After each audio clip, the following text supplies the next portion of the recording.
Okay. You're unmuted and rolling. Today is November 15th, 2022. Time is 6 p.m. This is the Hannah City Village Council meeting. If everybody please stand for Pledge of Allegiance and a moment of silence. I pledge allegiance to the flag of the United States of America and to the republic for which it stands, one nation, under God, indivisible, with liberty and justice for all.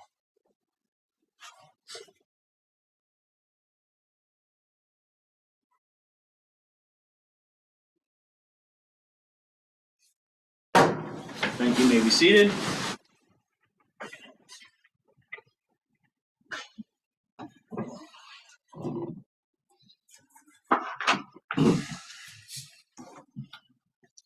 First item up tonight is recognition of guests. Nathan, go ahead, sir. I'll just give you a little background. I sent you guys an email about energy aggregation. Nathan is with the Genesis Group. He came to us and spoke. Goodness, has it been a year? Maybe not. No, because you guys were up this last June, so 6 months ago, maybe something like that. Good Energy has approached us about some possibilities, so I wanted Nathan to come back and give us his view on where things are as well. And I've got some other things on the agenda later for us to talk about this. But anyway, Nathan, thank you for coming. Yeah, of course. I appreciate everybody's time. So, like Brian said, I work with Genesis Group Consulting. Our job is not just to sell energy, but also educate. So I guess at the end of the day, really, where are we at today and where are we headed? Good Energy, like a lot of broken houses, are obviously getting out there and trying to find aggregates that they can absorb. I'm going to be honest, everything I've seen, even your guys' rates coming up, they're not promising and they're not much lower than Ameren. So where does that put you?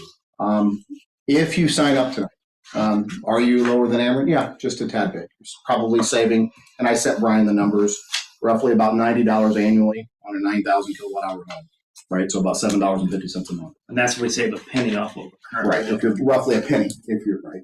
Now, here's the equation that nobody knows. I don't have it, nobody else does. Where's Ameren's rates going to be in June? There's no rate to compare to because we don't have those rates. Do we think they're going to go up?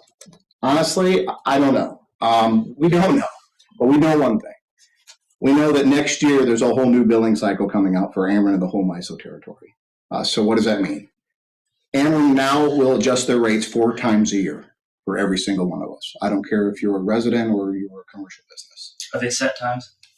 Well, again, we honestly don't know the full layout. What we do know is this. If they continue going down the same path they're currently on, June typically starts their new month for summer billing, and then it goes into winter for the rest of the year. They get that number around April, May timeframe, typically mid-May. So if they follow that same trend, you'll start a rate in June and go June, July, August. September, you'll reset. September, October, November.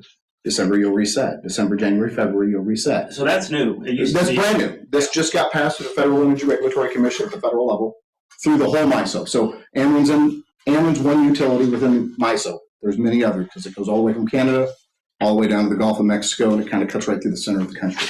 That MISO territory manages how it gets distributed, all the energy gets distribution through the lines and all that, and they manage all the brokering side of things. I guess my concern would be, what does that look like in June for everybody? We don't know what those rates will be. Will they be pass-through rates? Meaning, let's say you sign up now and your residents take advantage of that penny if Ameren doesn't change. If Ameren doesn't change, here's the problem. There's going to be a pass-through charge. It's naturally going to happen because no supplier is going to eat the cost, right? They're not going to hedge this and go, oh, we'll take it. It's not going to happen. It'll be a change in law, and anytime there's a change in law, whether it's an aggregate or a direct rate for you guys internally here at one of your facilities, you'll eat that cost. And the problem is we just don't know what that looks like. And suppliers don't know what that looks like yet because Ameren hasn't been told how they're going to manage this or what they're going to need to do. So everybody's working through those details. In fact, it's so hard. I wanted to give you guys kind of a price comparison with other suppliers because I wasn't going to have you guys sign a letter of exclusivity just for me to go get pricing from the same supplier. I thought the difference isn't going to matter because and we're talking about a penny. It's just, to me, the numbers don't speak volumes. Sure. So I wasn't going to do that. I'm like, you know what, though? Let's just go see what numbers look like. Every supplier I talked to, and I'll tell you why, refused to give you guys a rate. because of the same reason. The capacity values have not been released, and until they know how that's going to get billed, they're not willing to take the risk on any load. And even a large load like an aggregate, they're just not willing to do it. So if we have another vendor telling us if we sign up, let's say tomorrow, and they're going to lock us in for 18 months starting next June, that's not going to happen, given the new law. Well, that's just it. And they don't know what's going to go in. That's the honest truth. There's no way they know what this new capacity law is going to represent. They don't know what that pass-through charge is going to be. It could be a quarter of a penny. It could be a half of a penny. No matter what it's going to be, your rates are naturally just going to go up. So in my world, here's what the problem's going to lie. Is there's going to, as we move forward in aggregates number or any type of retail electric, you guys are going to see a lot more pass-through rates. It's just going to be that way. There's going to be no more of this real true fixed full rate. It's just not going to happen. All these utilities and like the MISO that manages utilities, they're literally going to quit allowing those fixed full rates to be, because they're getting slammed, right? They're getting hurt by saying, hey, you can have a fixed rate. And then we had the fiasco in Texas that happened. They're not going to do that anymore because they don't want to eat that. So how do they do it? They change the way they do their laws. So, and that's where we're going to get 4 different levels of, new resets on our peak load capacity values inside Ameren's database. So the rates are going to change, and your home rates are going to change roughly every quarter on their calendar, right? May, June, July, August, September, October, November. And I think it's going to be just like we think. Your demand, so your summer rates and your winter rates are probably going to be the highest just because of demand and supply.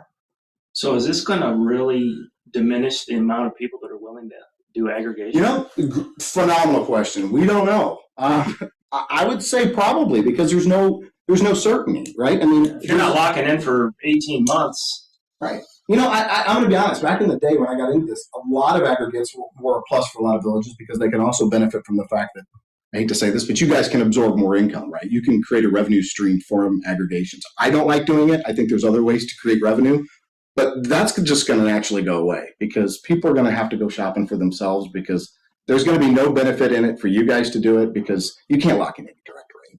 I mean, it's not going to be there. It's just not going to be there. So if it is, you're only locking in for 3 months.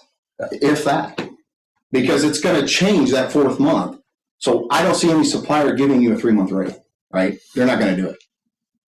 So how are they going to lock you into any rate? They're just going to say, well, were they going to sign you up to some kind of benefit program and say, well, the first 3 months we're guaranteeing you this?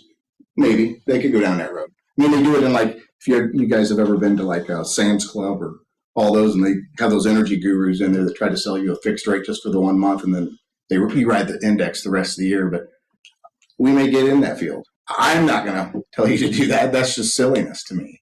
And that's why I'm here to just educate you guys. Personally, I think, I know everybody's hurting to save money, especially with energy, but there just isn't a magic answer right now. The best thing is just stick it out, wait till near April, May timeframe. Things will come together. We'll know where the capacity numbers are going to look like. And then you guys can shop with more upfront information when it comes to, you'll know exactly what you need to do moving forward. And that's just my suggestion, like I said, with what I'm seeing out there. I'm telling every aggregate that they're good. I know Good Energy's going after a lot. They've lost a lot of business, right? I mean, that's just the nature of the beast. Their world's hurting. That's a big company. They probably have a lot of overhead, but now is still not the time. I would still say wait. You have till June. There's no sense in rushing. Let's see what after the winter hits and go from there. Could Ameren go up? Yeah, it's possible. It definitely is. But my biggest thing isn't whether Ameren goes up or down. It's I don't know what this capacity structure is going to look like. Why is Ameren up to begin with? Well, multiple reasons. I mean, you've got coal-fired plants that's closed. You've got, which by 2028, we won't have a coal-fired plant in Illinois. It won't be one existing. You see 10 reasons why it would keep going up and Well, I mean, reasons why it would come down. I don't think it's going to come down until we start realizing that. And by the way, I'm a true believer. There's green energy. There's a space for it, but we can't throw it all at it and expect it to turn everything else off. It just isn't going to happen. Right. I mean, there's a spot for nuclear. There's a spot for coal. There's a spot for natural gas. The major reason for it to come down potentially would be a recession. Demand drops. Right. And most of what I read suggests there's going to be one in the first half of next year starting. There's no guarantee of that, obviously, but with interest rates going up, a lot of activity is probably going to slow. So, This kind of activity though, I mean, We see rates all the way through 2026. well, if manufacturing drops off, I mean, Right. what I'm saying is energy demand could potentially drop off, right? sure. I mean, right now, we get daily updates from different energy providers. Midwest, the market twin in the Midwest, I mean, it's flat. I mean, it's not moving anything. I mean, it's staying pretty stagnant all the way through 2026. And it changes daily. Sometimes it goes up a little bit. I mean, you notice we skyrocketed here, and it hasn't gone down. It's just stayed steady. I mean, we're not seeing any trend showing why we would go down at this point. Where I can say there's a bonus right now is natural gas is tremendously low right now in our world. We're selling it at roughly 55 cents a thermal. And the reason that is, and normally when natural gas goes down, electric kind of follows suit.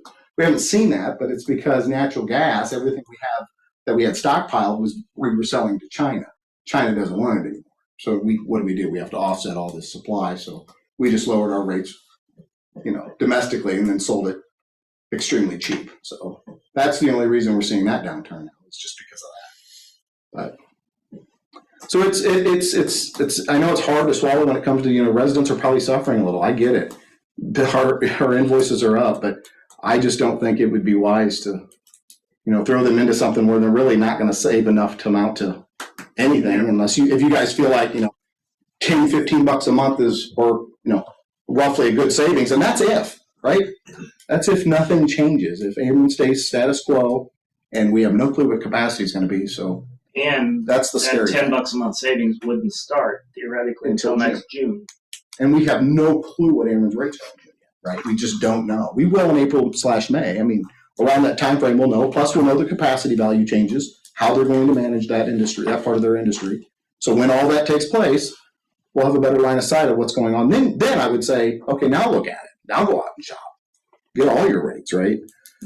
So you guys do the electrical aggregation? We do. You guys do natural gas? We do natural gas. We do, yeah. We do community solar. We do everything. I mean, anything part of the energy industry, you can take care of. But So historically, when we've done the aggregation, it's been electrical and Just Mhm. electrical. Just electrical. And I thought it was No. like 2 cents. Wasn't it 2 cents savings? I can't remember that. I don't remember. I think it was what only was. 2 cents savings. No, I mean, I know that we've had savings historically by aggregating. And right now, if the good energy was, and I got to give you an update on that, but they were suggesting that it could be a penny less and that there might be an auction tomorrow. That's what they were talking about.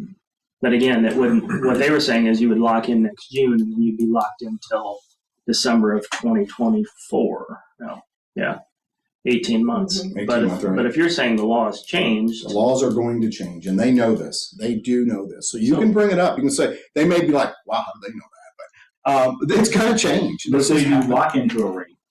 What's that? See, if we do lock in at a rate, Mhm. and even though Amron's changing every 3 months, every quarter, would we still be locked in for that? No, that'll be a pass-through charge to your residents. even if it's a contract at a Doesn't certain rate? Doesn't matter. It's called change in law. So even if capacity wasn't involved, let's say that equation was out of it. Anytime there's a change in law and the Federal Energy Regulatory Commission passes that law through any of the zones in the U.S., legally, I'm not saying they have to do it, but most suppliers will pass through that charge to all their customers because they're not going to eat it, right? I mean, they don't have the overhead to be able to absorb that. So I would say 99.9% of the time, you're going to see that upcharge get passed through. And there was 3 of them last year, 3 pass-through charges because of energy movement. Laws have changed or regulations of some sort have changed. And it could be just with Ameren, but mostly it's the whole system. The whole grid system gets affected by it at some level. So we're going to get, I get notification that Ameren is applying to the Illinois Commerce Commission for a rate increase. Mhm. So you're saying they're not going to have to do that anymore? Oh, well, so yes and no. They still got to go through the state level to Okay. get their increases, right? The ICC, the Illinois Commerce Commission, or the IPA, Illinois Power Agency, manages the utilities to some degree because they don't want them to become a monopoly, right? So they do manage a lot of the laws, and they can't just do what they want and raise rates. But 9 times out of 10, Ameren's direct rates are delivery level only. The federal rates affect supply and delivery, right? It's everything. So the rate that I'm talking about with capacity, that affects the supply end, not Ameren's delivery end. Okay. So when Ameren puts in for a rate increase, that probably only affects the delivery portion, which is the portion they truly manage. Your poles and your lines, things that, they get the power to you. Right. How the power gets on the lines and how it gets distributed, that's really not up to Ameren. That's up to the MISO. The MISO is your good operator. Okay. And They they're the manage ones that the law's changing for the MISO. Yeah, so the MISO went to the Federal Regulatory Commission, Okay. not Ameren. Ameren did not go to that level. That was the MISO saying, hey, by the way, we don't want to have what happened in Texas happen again to us. We're not eating that $2 billion loss. Right. We need to manage it differently. We want to do it quarterly. Okay. All I can say is New York did it.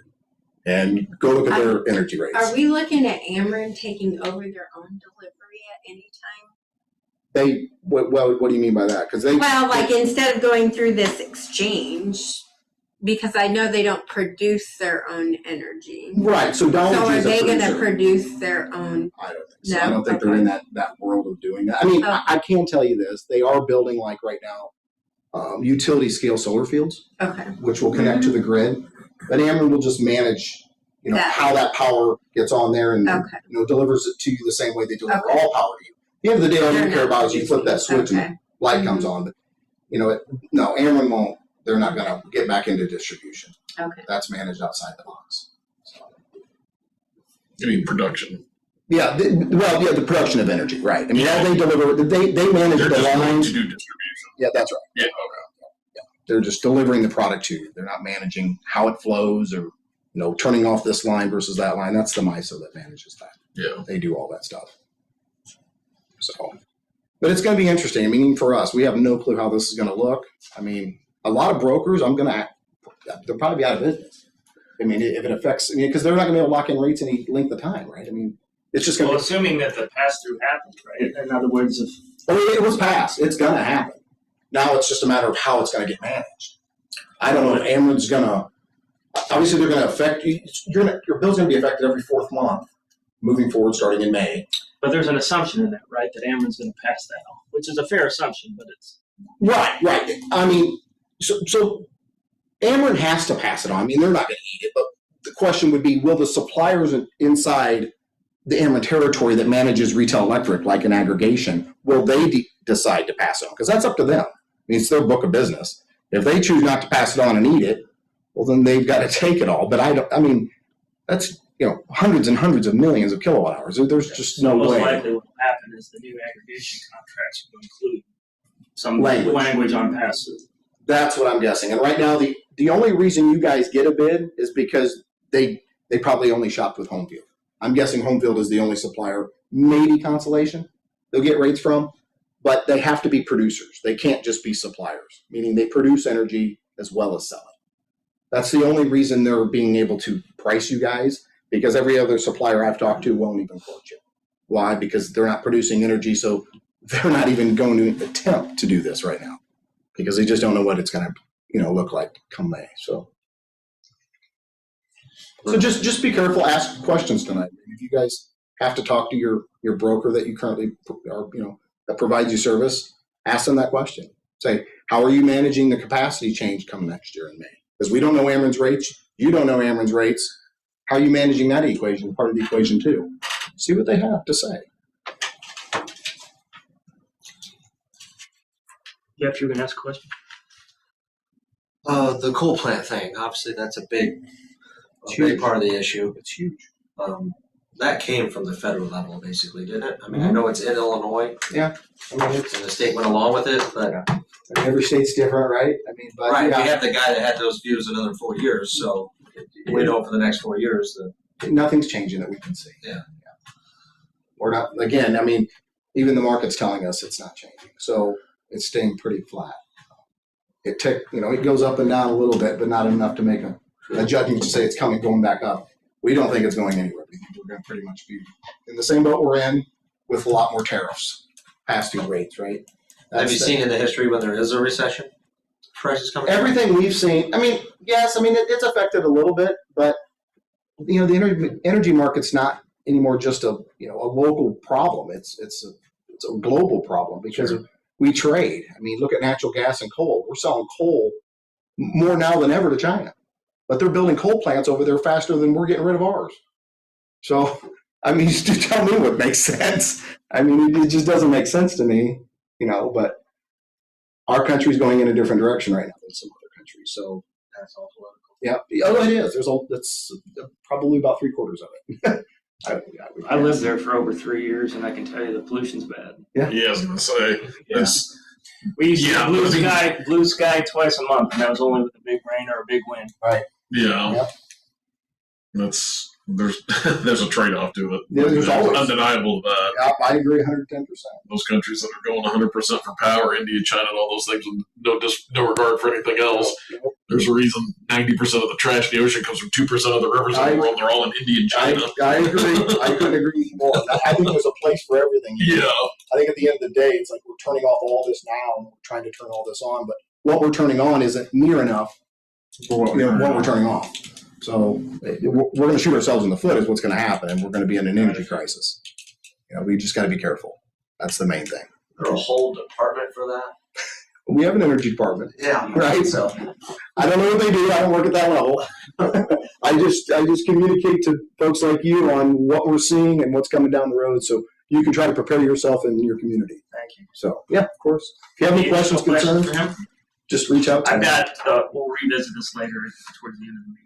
We talked about electric irrigation total, but I wanted Nathan's input before we got there. So. Well, good luck. And I wasn't counting on the cookies, but thank you. Well, I told Cassandra I needed to do something because I didn't do something last time I was here, so I felt grateful. Yeah, we talked about it. You do need to leave because when you leave, we get to talk about this. I appreciate everybody's time. Thank you so much. Thank you. Thank you. Appreciate it. Everybody should have a copy of the November 1st, 2022 meeting minutes. Talk tonight. Shower them like Trustee Johnson does. Make a motion, we approve the minutes as submitted. Second. I could find no errors, even though I tried. Thanks, Nathan. Thank you. Motion by Johnson, second by Sayak. Any further discussion? All those in favor signify by saying aye. Aye. Opposed, same. Motion carried. Treasurer's report. Updated reports this meeting. Everything ran out 8 successfully. Even the payroll report. Everything looks good. So your locus is running fine now? It's much better. They're still doing double entry at this point. So. Does it make that noise when it loads? Like a locust? No, it doesn't. That'd be kind of cool.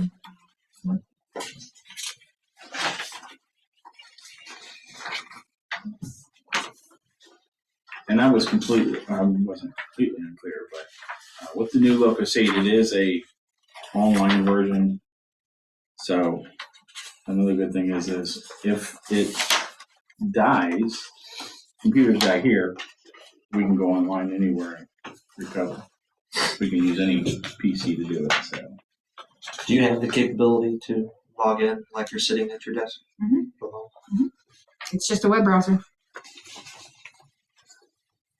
I haven't tried it, but With 8, she does.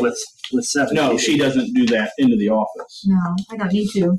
I literally can open any web browser and open up Locus 8. Can they read? I'm going to call them and ask. You need a motion to approve the report? Pay all your outstanding bills. Motion by Chair Raleigh, Second. second by Sayak. Any further discussion? Roll call that. Pearson, Yes. Chair Raleigh, Yes. Sayak, Yes. Johnson. Yes. Motion carries. Brings us down to our engineer report. Mr. Lott? Good evening. I don't have anything to report. Maybe just a question, Brian. As I look through the agenda or the minutes on your pump station upgrades, I saw that you had to go to bid due to the size of those. I suspect you've got it covered, but if you needed front-end documents or even technical support, that's the kind of stuff we do. Whatever, if we can help you out, let me know. No, I understand. It was just, we just needed to have multiple suppliers because of the cost. I think it's Right. everything Even as over. far as like specking out, Yeah, but I don't think we needed the specs or anything. Okay, yeah, and like I say, I know sometimes we talk about the semantics between bids and quotes. Yeah, I might be And wrong. I might have used the wrong language. if it, yeah, like you say, it was just 3 quotes, and you've got what you need, that's fine. If you needed, all the performance bonds and bid dates and publication stuff, if we can help you, they're great. If not, I'm sure you've got it under control. So. Yeah, we had the discussion of whether or not we felt like we needed to go that route, and we decided we did not need to. I do have a question for you, though. Yes, sir. Hold on, we just had a guest join. Adam Woodson. I don't see him. I just let him in. So we're starting. I can't believe we're close to getting into the 3rd year of our MFT. Right, this will be the 3rd year of our 5-year program. Maybe you didn't. Sorry. Did we send out the bids in January of last year? It was January. I think it was late January, maybe early February. But yeah, I was actually thinking about that on the drive home. That it's probably worth scraping that off here before the end of the year and making sure we got all that started. If you'd like to, we can. Yeah, just touch base with Joe. Maybe Roger and I already talked. I know he's working on which streets that he wants to do and so forth. But I'd like to have that out again in January next year if we can. I was thinking the same thing just this afternoon. So I will elevate that on our radar, circle back with Roger and again, see if there's any major concerns or changes and get concurrence, and then we'll start drafting that up for submission. Thanks, Brandon. Thank you, sir. Anything else? Nope. All right. Thanks, Brandon. All I got. You can say if you want to. I think I probably will hop off if nobody else has any questions. Is the Brandon on here? Oh yeah, Brandon. What we're getting Hannah City Village T-shirts. What size do you need? Give me an XL if you wouldn't mind. Now, do you want one with the logo on the front, a big logo on the back, or just a big logo on the front? I want the same one you're getting. I'm getting the logo on the front and the logo on the back. That sounds awesome. I'm easy. You're welcome. Thank you. Thanks, Brandon. Brandon. See you Thanks, now. guys. Have a great evening. Bye now.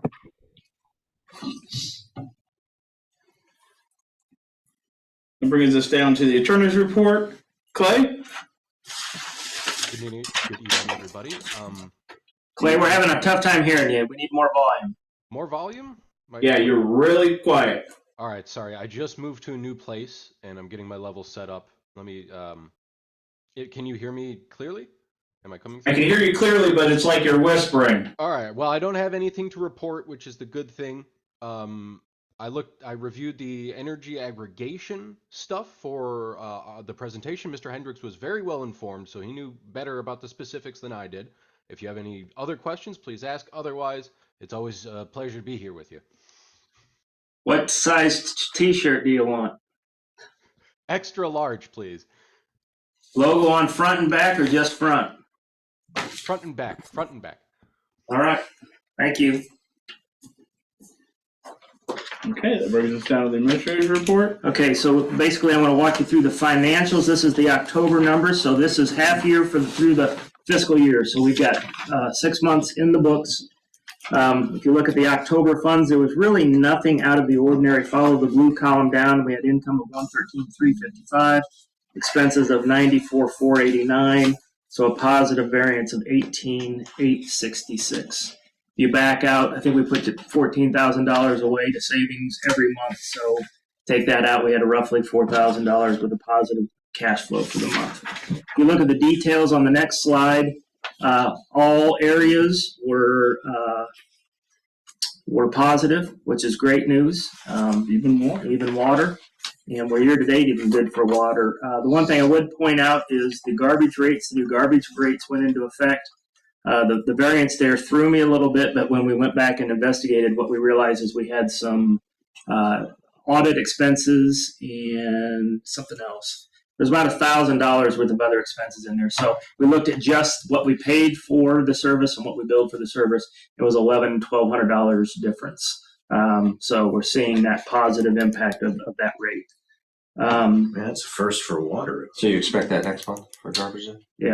Yeah. So we'll have that for the next year. What we did is when we put the new rates in place, we put a 5-year plan in place, and we're billing for the 5th year rates, year one. And then next year, the costs go up a little bit, and they go up every year for the full 5 years. But we build the first year for the 5th year rate. So then after the 5, we don't have to change it at all. After the 5 years, it's done. If that makes sense. Cool. Okay. MFT. Nothing miraculous there. We did have some engineering expenses that came in for this year's program. If you look at TIF, again, nothing major or significant there for the month. BDD, the reason that number is so high, 41013, is that we had the $27,000 that was returned from the Park District. So that's in that number. Look at the summary for the month. So core funds was positive 18,000. All areas of the business, all business areas were positive. All utilities were positive, and we had enough in total to cover our capital allocation. So that's great. MFT was positive for the month. TIF was positive for the month, and that included the coffee can rebate payout. And then BDD was positive, which included the reimbursement for the $27K. So it was net positive by 9,439. BDD was. If you look at year-to-date, then the next slide, we have income. This includes all the internal transfers and all that stuff. There's Adam Woodson again. I'll try to remember him this time.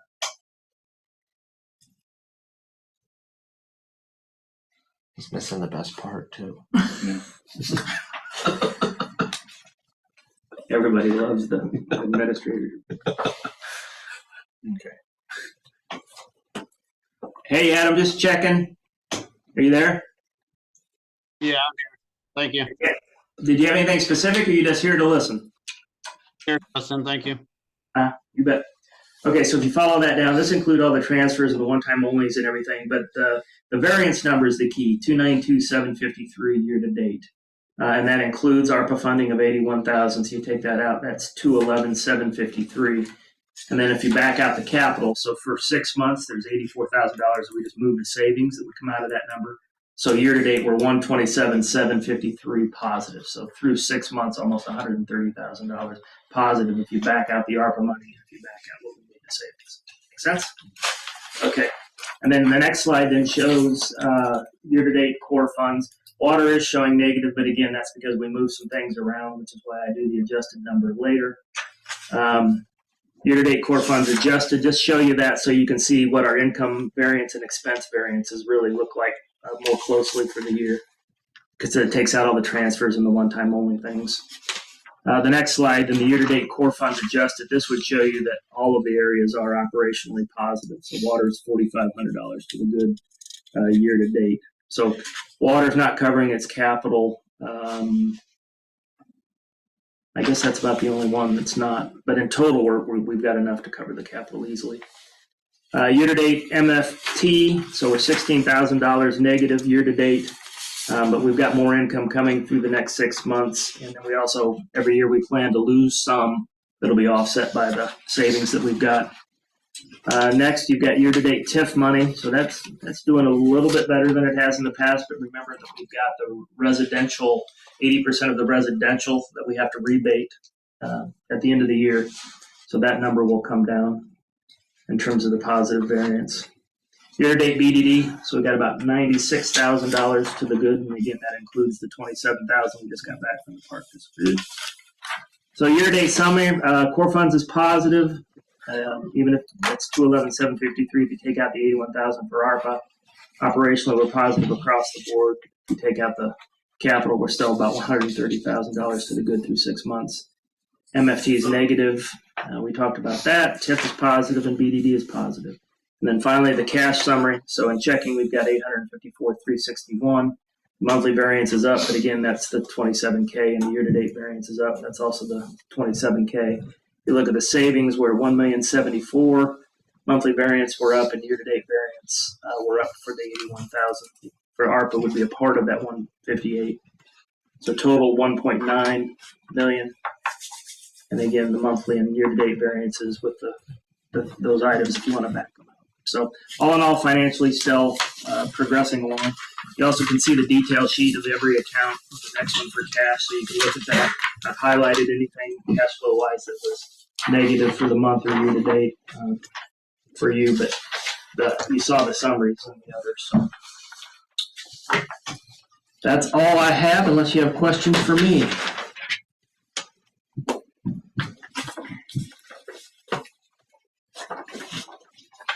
Any questions? Thank you, Brian. I have a question. I was just messing around with my Zoom settings. Can you guys hear me better now? Not much. Oh, okay. Okay. Thank you. It's better, but not significantly. I heard that. Brings us down to committee reports. Finance, Mr. Chervali. It's time for us to vote on our 2022-2023 tax levy ordinance. Or word it right, I guess. Brian's got some comments before we. No, the 169, 344.98 is the number that we approved at the previous meeting. The only thing this does is show you in the details of the mix of where those dollars are being pulled out. We worked on those to make sure that they were areas where we knew that was a good place for us to levy and we wouldn't go over significantly or under significantly. So we did a little refining there, but other than that, it's basically the same number that you already approved. The only thing you're doing is approving the mix of where they're going to be pulled out or levied from. Your ordinance number is supposed to be just 22. Okay. So 22 dash. Yeah. What? Would be 1101. 11-0. So, need a motion. Approve it again, right? Yeah, to approve the 2022-23 tax levy ordinance. Ordinance number 22-1101. Correct. I have a motion by Chervali.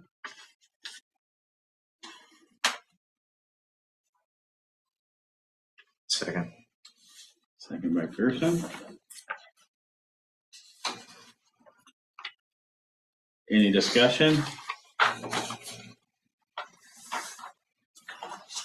Caleb's hard and fly. Huh? Huh?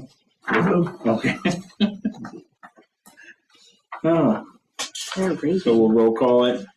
Chervali, Yes. Sidak, Yes. Johnson, Yes. and Pearson. Yes. Motion carries. Clay, quick question. Where all does that have to be filed?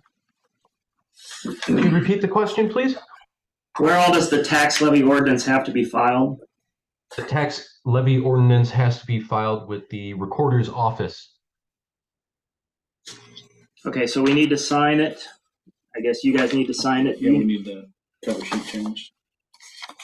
So it actually says 22. instead of No, 20. just mark it out. That's what we did last year. Okay. You guys can sign it. You can file a copy for yourself, then give a copy to Cassandra, and you'll file it with. Okay. Clay, does the original need to go to the recorder's office? So long as they're identical, minus signatures, no. Okay. No, but we need to file the stamped copy in the file. Yes, the stamped copy goes to the recorder. Are my levels any better? I switched mics. Nope. Oh, come on. We can hear your frustration if that. It Try does bringing your help mic a bit. Try bringing your mic a little closer. Well, I'm on a totally different microphone now is the problem. Should we is it our volume? Should we turn the volume? Can we turn the volume? No, because we can hear everybody else really good. Some of the other meetings, they turn the system volume all the way up and then the Zoom volume down. But, you know. I don't know. Yeah, Brandon. We can hear you. We're good. Okay, so planning and zoning. I only have one other thing to Oh, touch on sorry. real quick. Sorry, no, my fault. Me and Brian met together real quick last week, I think it was, and just talking about the long terms and the financial needs we think we'll have over the 5-10 years. You know, trying to keep in mind it's a forever revolving board, and it's not just us to get the future in somewhat of an order. we didn't get super far because we can only do so much without everybody else. But the idea we thought of was to basically come up with a master list of everybody's wants and what we think the village needs, and kind of getting a price value next to all of them. So we know what we're looking at, and within us as a board, we can kind of rank these projects as what's wants and what's really needs, and then we kind of rank them in order of what we think needs to be done first and the fastest, and that way we know we're all on the same page and doing what we think is best. And then using the prices next to them to kind of see exactly what, how much we have and how much we can actually accomplish year to year. And then we can actually look at an ending 5 years from now and say, by this year, we should have all this done, barring everything stays the same. So I assume Brian will be working a little more on that. I am, based upon our conversation. I haven't had time yet, but I'm going to try to put together a list of each of the main areas, utility areas, what we currently have in savings, what we're putting away each month. What are, to your point, what are the main projects that I know about today that we can add to or subtract from or whatever, and then just give us something to look at and begin, poking holes at, and we'd have maybe a total amount of money that we need that we can look at and just start to do kind of what we did for streets, but look out for 5, 6, 7, 10 years, whatever, and see what all we have coming that we know that we're going to have to spend money on, and start having some conversations about what would be priorities. It would show us too if we think we might have to bond in a certain area or loan in a certain area, based on what everybody wants to do. But it might be super important to you to look at the trail idea. So where do others think the village do it? So right now we've got in the air until we don't talk about it. Operationally, and by that I mean what comes in every month and what we send out every month. We're covering our cost in every utility area. Where we haven't got our arms around everything is, do we have enough funds or ideas of how we would fund the capital that would be required to do everything that needs to be done and repaired over the next 5 years, to reline half the sewer, to find, if we find the water leaks, to fix them, to do the water tower, to dredge the lagoon if that comes up, to whatever all of those things are, and try to just get our minds and arms and thoughts around what does that look like over the next 5 to 10 years. And you did half the sewer already, right? So we did. You get in your mind like that, and you're like, well, I got half the sewer done. So at what point is the halfway mark that we get the other half done? So this one ain't falling apart. Now we got to do the whole thing all at once, Yep. So it was a good discussion and a good start. And it's good for me that I've kind of only been doing that myself for a while, or me and Tony, I guess, to some degree, and me and the staff. But I'd like to have that move into a board discussion, kind of get everybody's input so we're all on the same page. And a report. Thank you, sir. Planning and zoning, Mr. Johnson. Nothing to report. Well, sanitary sewer. Yes, Mr. sir. Pearson. So you might remember us talking about the lift station at the last meeting, and we had to get some additional pricing on that because of the expense. So you've got 2 packets there. Did we need to get a third? Did we have a third? Well, what we've got, one packet is, both of them have Linden in there for the pumps, because that's the only place we could get it.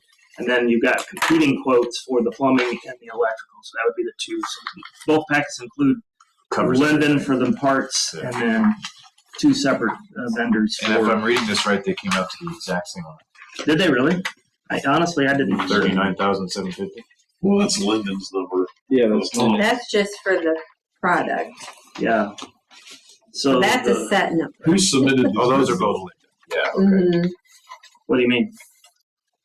For construction. So Hare and Hair, 85, Hare and Roy 40, Keith, and and then Dylan Well, is no, like- 10,000. Jim talked to each of the groups and told them what was going to be done. Okay, so Dylan submitted this one. They're using Laser Electric as their electrical sub. Right. Hare submitted this one. They're using Ricky Electric as their electrical sub. Yeah, we gotta make sure we understand. We're not voting on the components of each of these. That's all, but there should be a total cost. 16,000 on Dylan. So did anybody total those up yet, then what the I actual have it bids if we are? can. $39,750 or cheaper. plus $49.50. Yeah, the Alright, hair so- one's cheaper. $39,750 Yeah, plus $49.50 $49.50, plus $10,971.50. $10,971.50. Is that $55,671? Which one was that? One that starts with Dylan. Well, we really just have to look at the one card. 55, Well, the two added 671. together. Okay, so the other one is still 39, It's 51,445. 750 plus what's the other two numbers? 8540. Yeah. And 3155. 51,445. 51,445. 445. So the original packet's 4,000 cheaper. And I could use a company right down the street. it's Jim's preference as well. It's the people we work with mostly historically. Hair and RKE. It was right down the street. Roy Keith Electric. Oh, yeah. Roy Keith was my great grandfather. Really? Went by Butch. Which Keith? So is this Roy. He's Roy. He goes by Butch, but it's still RKE. So I guess based upon that, we would want a motion. Not that the cheapest has to be the one. Unless you can disqualify them as to be. Really? Stan can't track Well, some of them. And that's what Brandon was talking about, the bid packet, is putting together all the upfront documents so everybody's bidding on the exact same thing, laying out all the specs and stuff. But yeah, I mean, unless you just, if you're taking it out to bid, you're taking the lowest bid unless you can disqualify that bidder. Understand. Yeah. Or else, yeah. So we still need a motion, though, right? Yeah, still need a motion. So I'll make that motion to approve the, how you batch it up here. The hair. No, it's gonna be RKE. Hair Construction's bid. They just listed their subs underneath them, but Hair's the one that submitted basically the bid. They're the general contractor, so it'd just be Hair's bid of 51,445 basically. There we go. Make a Yeah. motion to approve the hair bid. Second. 51,445. Motion by Pearson, second by 51,445. Sidak. 45. 455. 455 or 445? 445. 445 that I wrote down. 51,445. Making sure. So they don't even know yet if they need the guide rails? It looks like. Is it listed as optional? Well, it isn't one of these. It may be till they get in there and see if they're toast when they take it off or not. If But it looks like we're buying it. Or we're getting it from Linden still, so. yeah. More than likely, when they go in and replace all the internals, they'll just replace it anyway since they're already there and got it torn apart.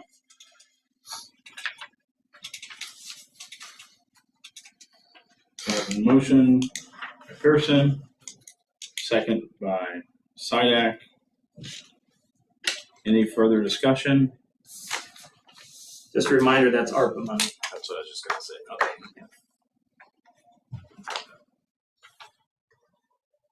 Any further comments? We'll roll call it. Sidak, Yes. Johnson, Yes. Pearson, Yes. Charbali. Yes. Motion carries.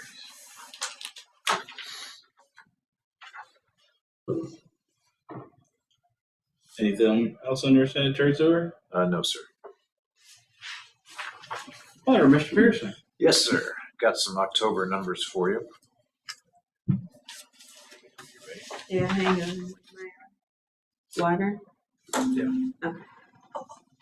One shut off for $3,023.04. 0 level pay. This is like a lot. One foreclosure. What'd I say? 116. Yeah, 16 shut off. Oh. One foreclosure, that's better. 16 Yeah. shut off. Okay. If you didn't even click, I was thinking, now that you said that. 10 years? I just write 'em down. So one foreclosure for $511.93. 93.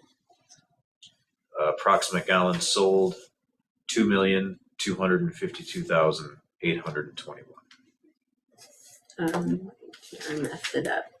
2,252,821. Now, is this foreclosure? Did these numbers just keep rolling over every month? Does anybody know? Well, the foreclosure still gets the fee every month they don't pay. Yeah, Okay. it's not a new one every month. It's Okay. one stolen foreclosure. Because I'm like, man, we got a lot of foreclosures. Same house foreclosure, is that what you're asking? Okay. We get it's about a dozen. Yeah, same person. End of report, sir. Buildings and grounds, I don't think we I've got it for Rod. He and I've been emailing. So basically, we already bought tires for Jim's truck, but Rogers needs tires as well. We got 3 bids. The top one is from East Peoria, and it's at $782.52. They were the cheapest, by the way, on Jim's as well. I'll explain that in a minute. Plaza Tire was $1258.48, and Zane's was $1187.91. I just did a little research because I wondered why East Peoria was so much cheaper. You know, are we getting less of a tire or whatever? And I talked to a buddy of mine that owns Ron's Auto in Bellevue, Auto and Tire there. And he said all the municipalities buy from East Peoria because they do a volume with the government that they get a discount. And you have to sell so many tires to municipalities to get that discount or whatever, which is why they're coming in cheaper than everybody. Oh yeah, because they're listed the state bid tire prices as opposed to regular tire prices. Yeah. So it's going to be hard for anybody to get that away Yeah, from them. he said everybody's buying from them. And so, because I was asking him if he wanted to bid, he said, did you get East Peoria? And I'm like, yeah. And he goes, well, nobody's going to beat them. So, and Rod's point was if it was close, he'd prefer to use Zane's, and I think we all feel that way. But what is it? $400. $400. Yeah. And when we did it with Jim's, we went with East Peoria as well because $400 is $400. Yeah, around the same price. Yeah. So I don't think I can call for a motion. No, you can't afford it. I would if I could. So I will entertain a motion for the new truck tire. For Jim's rig? So moved. Which For one? Rogers. Which one? For East Peoria. Okay. So a motion to approve. Perpetuate. Yeah, exactly. The bid for 4 tires for the truck from East Peoria Tire. Do I have a second? Second. Third. Just beat you. Okay, motion by Pearson, second by Johnson. Any further discussion? Roll call that. Johnson, Yes. Pearson, Yes. Chirivali, Yes. Sidak. Yes. Motion carries. Is that it? That's all Rod had. Yeah. CEDC, Mr. Sidak. All right. Well, the CEDC had its second meeting on the 9th, Wednesday last week. I had to take a little bit of backseat because I was in Zoom sick, so I was kind of just observing even my clam chowder. But we had a lot of great discussion and including some recommendations for the board tonight. A lot of our discussion was around the commercial and residential programs. A lot of good discussion about the 116 corridor.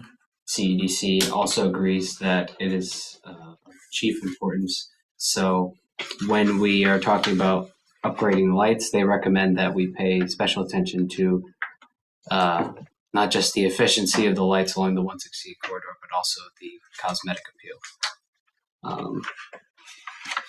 We had a little bit of discussion about the usage of CEDC money, like TIF money and BDD money, about infrastructure.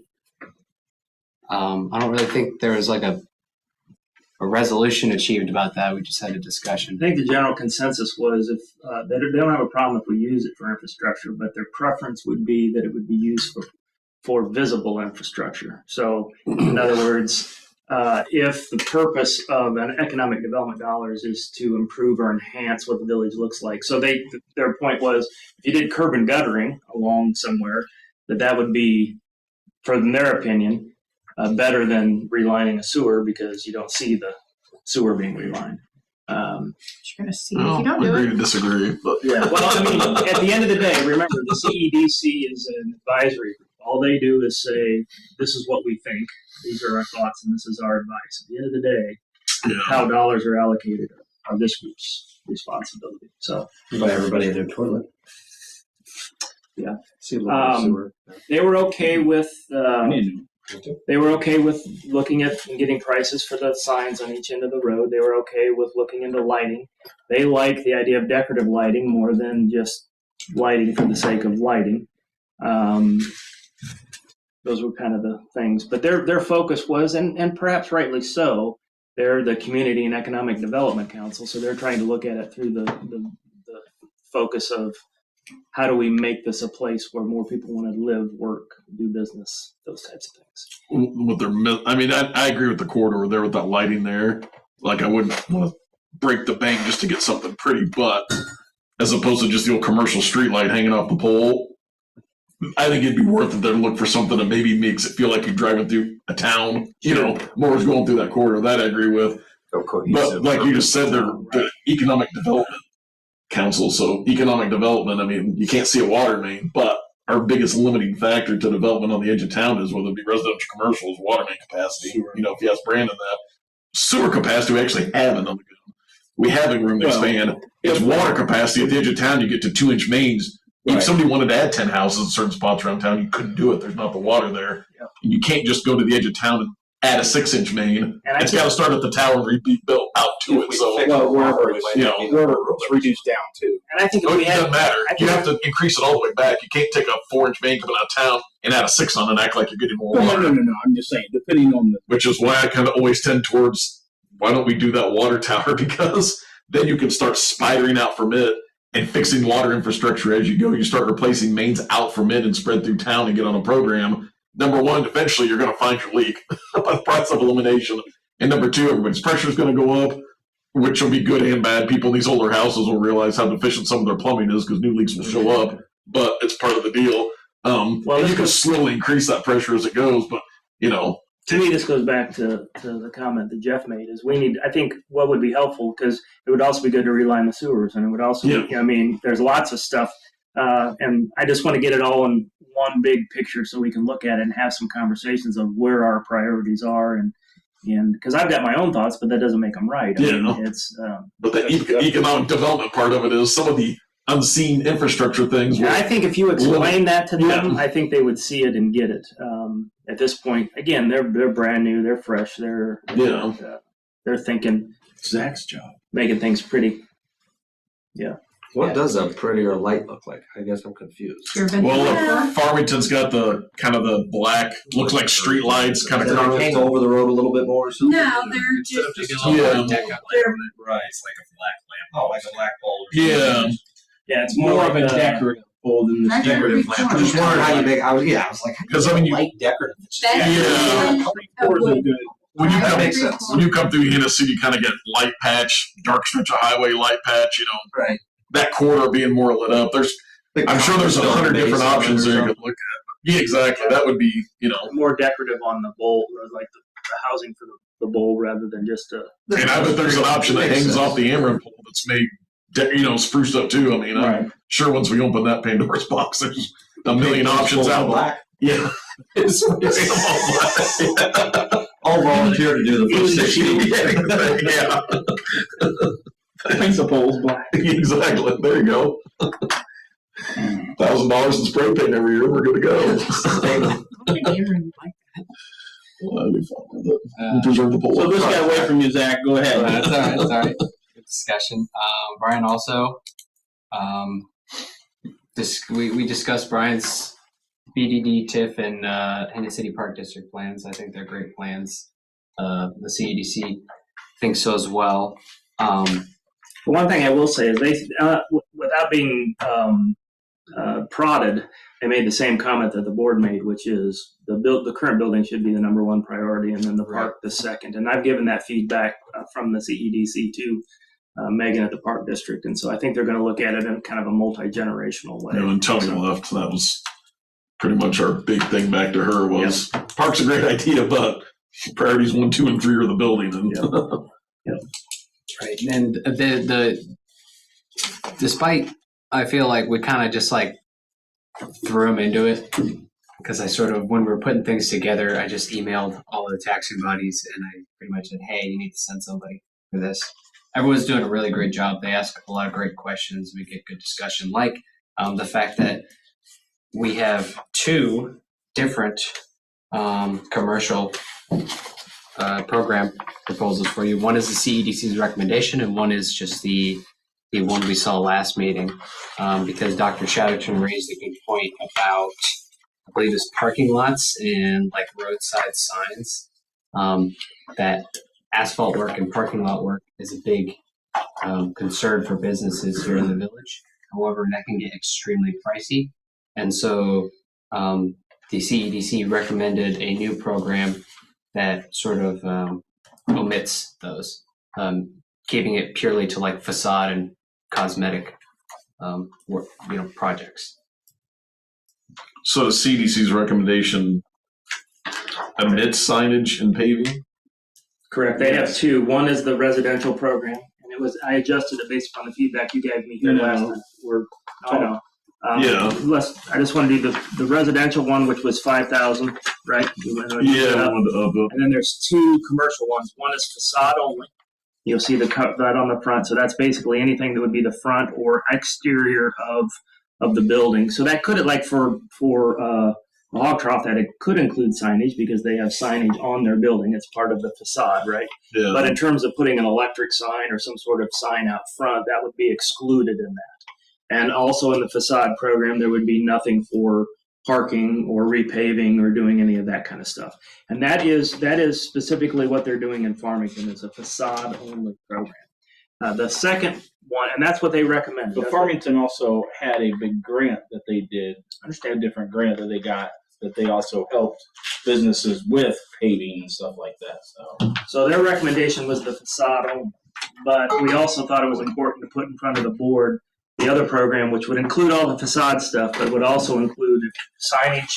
They wanted to do signage that wasn't part of the facade, and if they wanted to do repaving of parking, because I know that's a big need in town. There's several businesses that would like to see additional, or would like to go from gravel to blacktop. Or fix the asphalt they currently have that's been down for 10, 15 years. Yeah, it's alligator bound. Like the news in Farmington just did. I mean, that's a huge project they undertook. That pavement's been the same since I was a kid. Yeah, I said that was probably a $70,000 project. It was big, yeah. Well, it was delayed several times, and when I drove by, I think they poor subgrade like you're bound to find. So I think they had to hog out areas and put in new subgrade, and I think they had a lot of additional costs too. And I think their thought process again was the same as it is with the sewer or the water lines, is that there's nothing really exciting about driveways, right? Although it does make a huge difference in terms of the nice curves of paved black driveway. Yeah, exactly, pretty nice exactly. though. But their opinion was facades were more important than that. That's where they landed.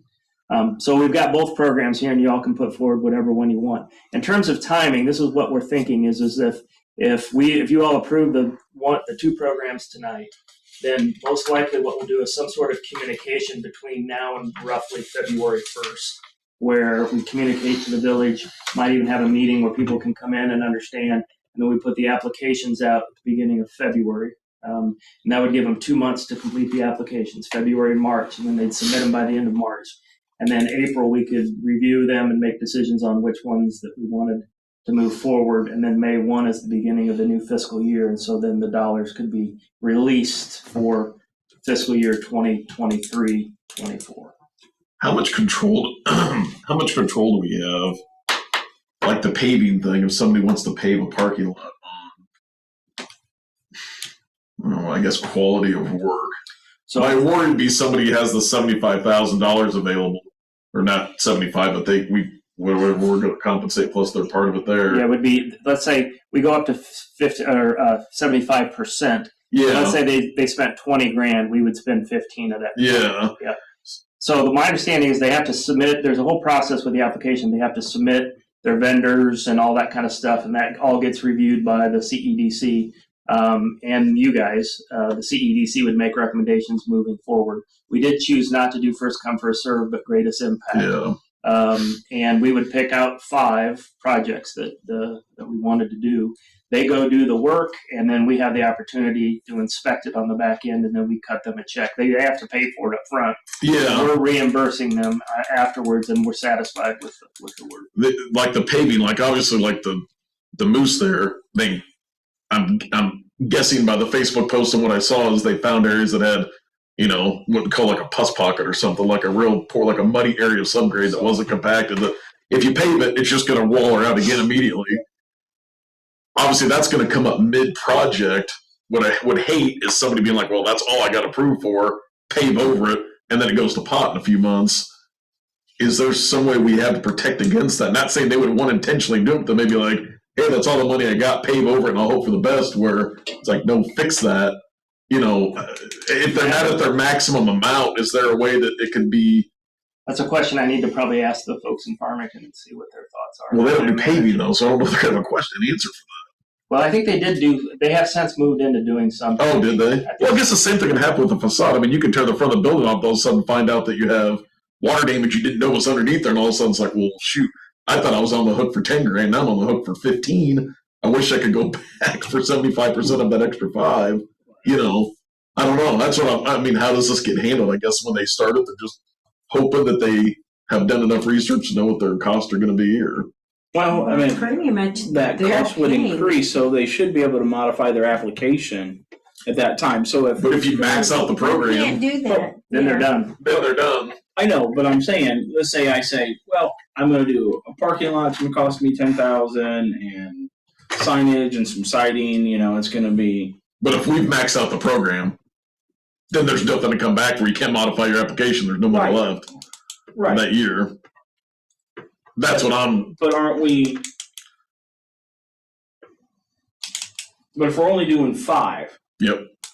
okay, and each of those 5 get an X amount allotted to them. Now you can do more No, than, it's 75% of their. you can do cost. more than 5. Up to You can go up 75% of the cost. 75,000. Up to 5, yeah.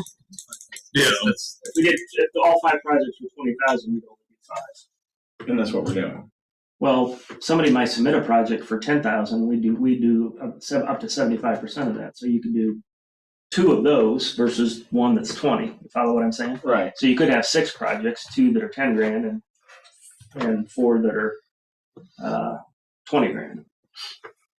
Because we're going to pay 75% up to 15,000.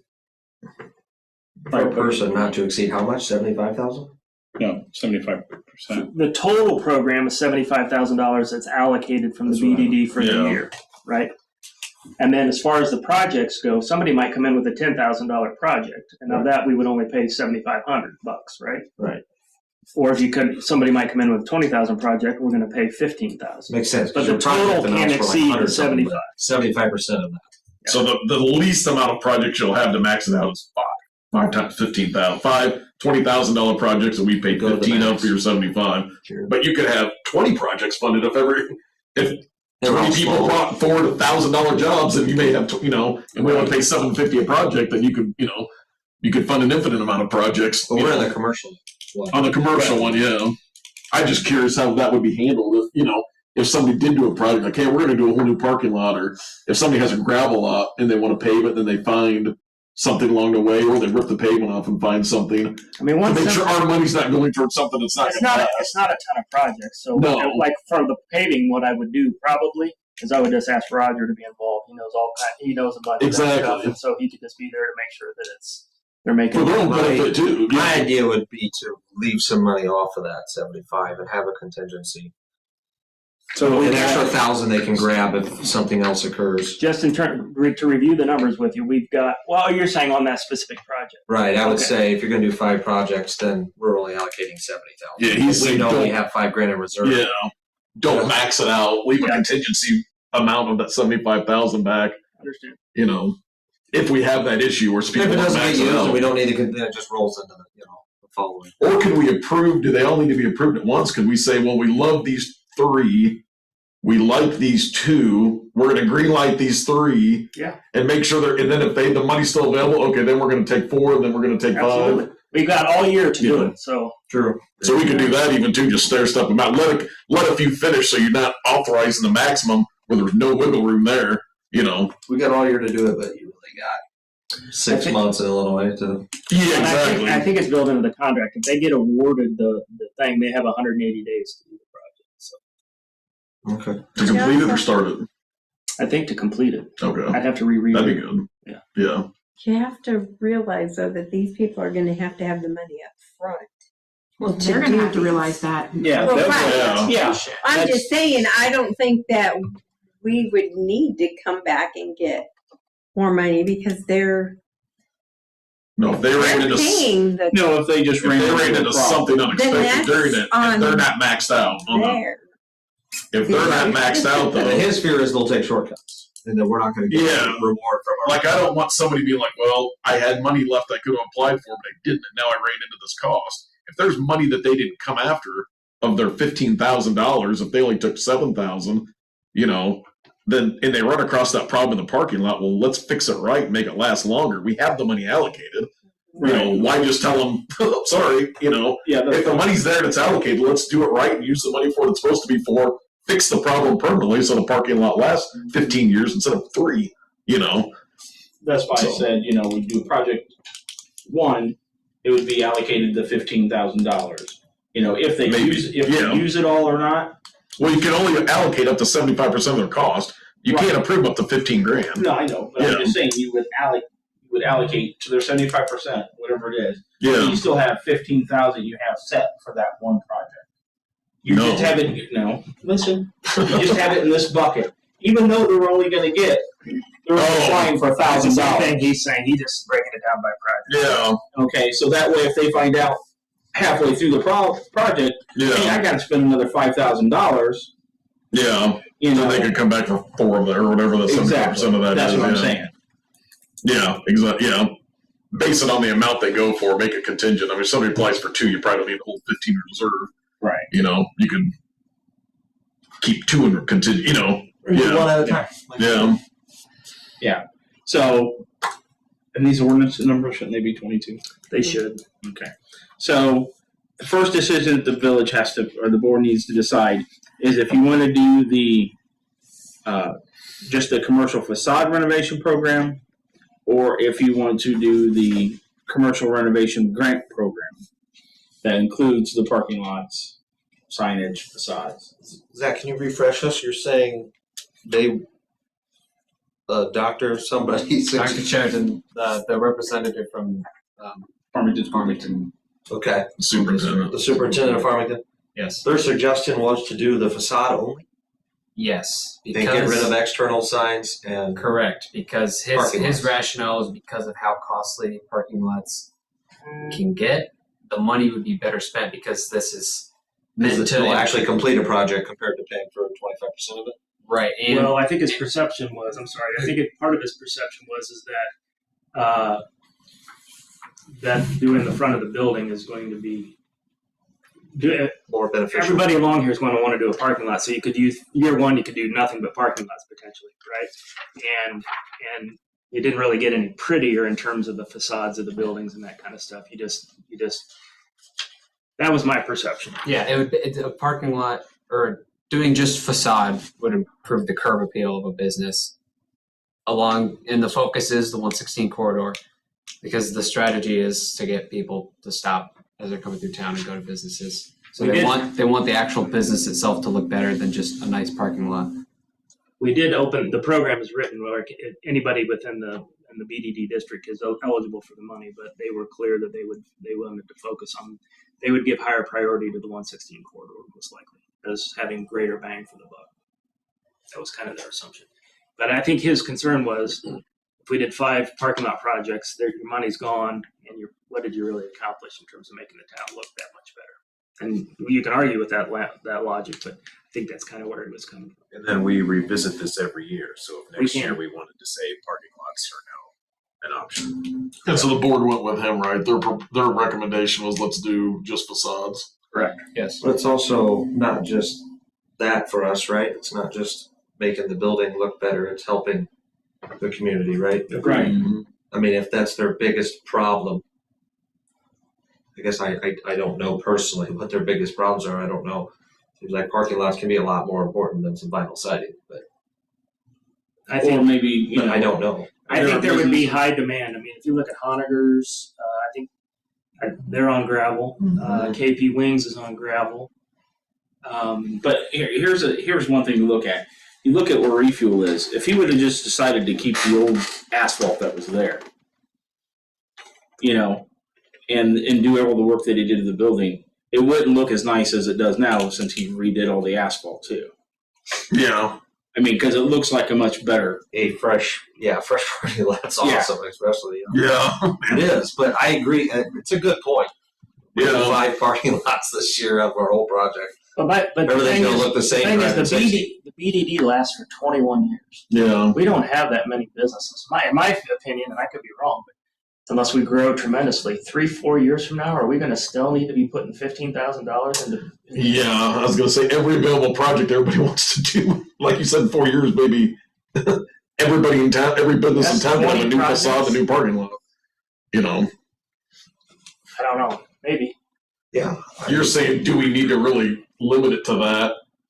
Yeah, I mean, Because if there's a quantity of total projects that may come forward, do we really need to try and to the number of parse it out? total businesses that we have on the 116 corridor, or businesses, period. Yeah. Well, know. but you guys get to choose which project. That's Right, I right. was gonna say, they that's- decided not if first come, first 5 served, right? people Yeah, true. And the doctor, and one person, you know, maybe we can Does say, Chatter oh, said this no, we're one not doing person first come, first definitely served. He wanted does. it. You That was know? their. okay, Yeah. to not do first come, first, yeah. So, I So mean, we're going to give preference to the corridor, like we said. We can also give preference to facade projects, like we said. But if nobody comes forward with a facade project, instead of not spending the money, it's like, hey, 2 people wanted to do a parking lot thing. Nobody came with a facade thing.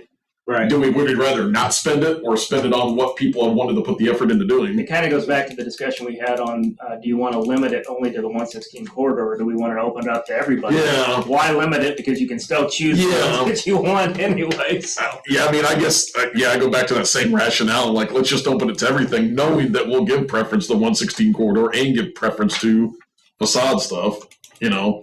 But I don't know if we should give preference to anybody. I mean, if they're a business in Hannah City, they're a business in Hannah City. theoretically, if In we my had, mind. I don't know. Yeah, but the point is you only have so. X amount of money to give out, so you can't do every project Yeah. at once, so you have to choose. Right. But then you're going to open it up and you're going to be like, well, If you go have ahead and apply. if but you we're have gonna two tell things nobody. completely equal, like they're tied 100% to the end of the run, then the one on 116 would just get preference over the one not on 116 because they're 100% equal all the way through. Nothing's changed them at all. You know, even Steven all the way through with no way to decide. It's a coin flip decision. Then you'd come down if that was choosable. Then you come down to are you on 116 or one not.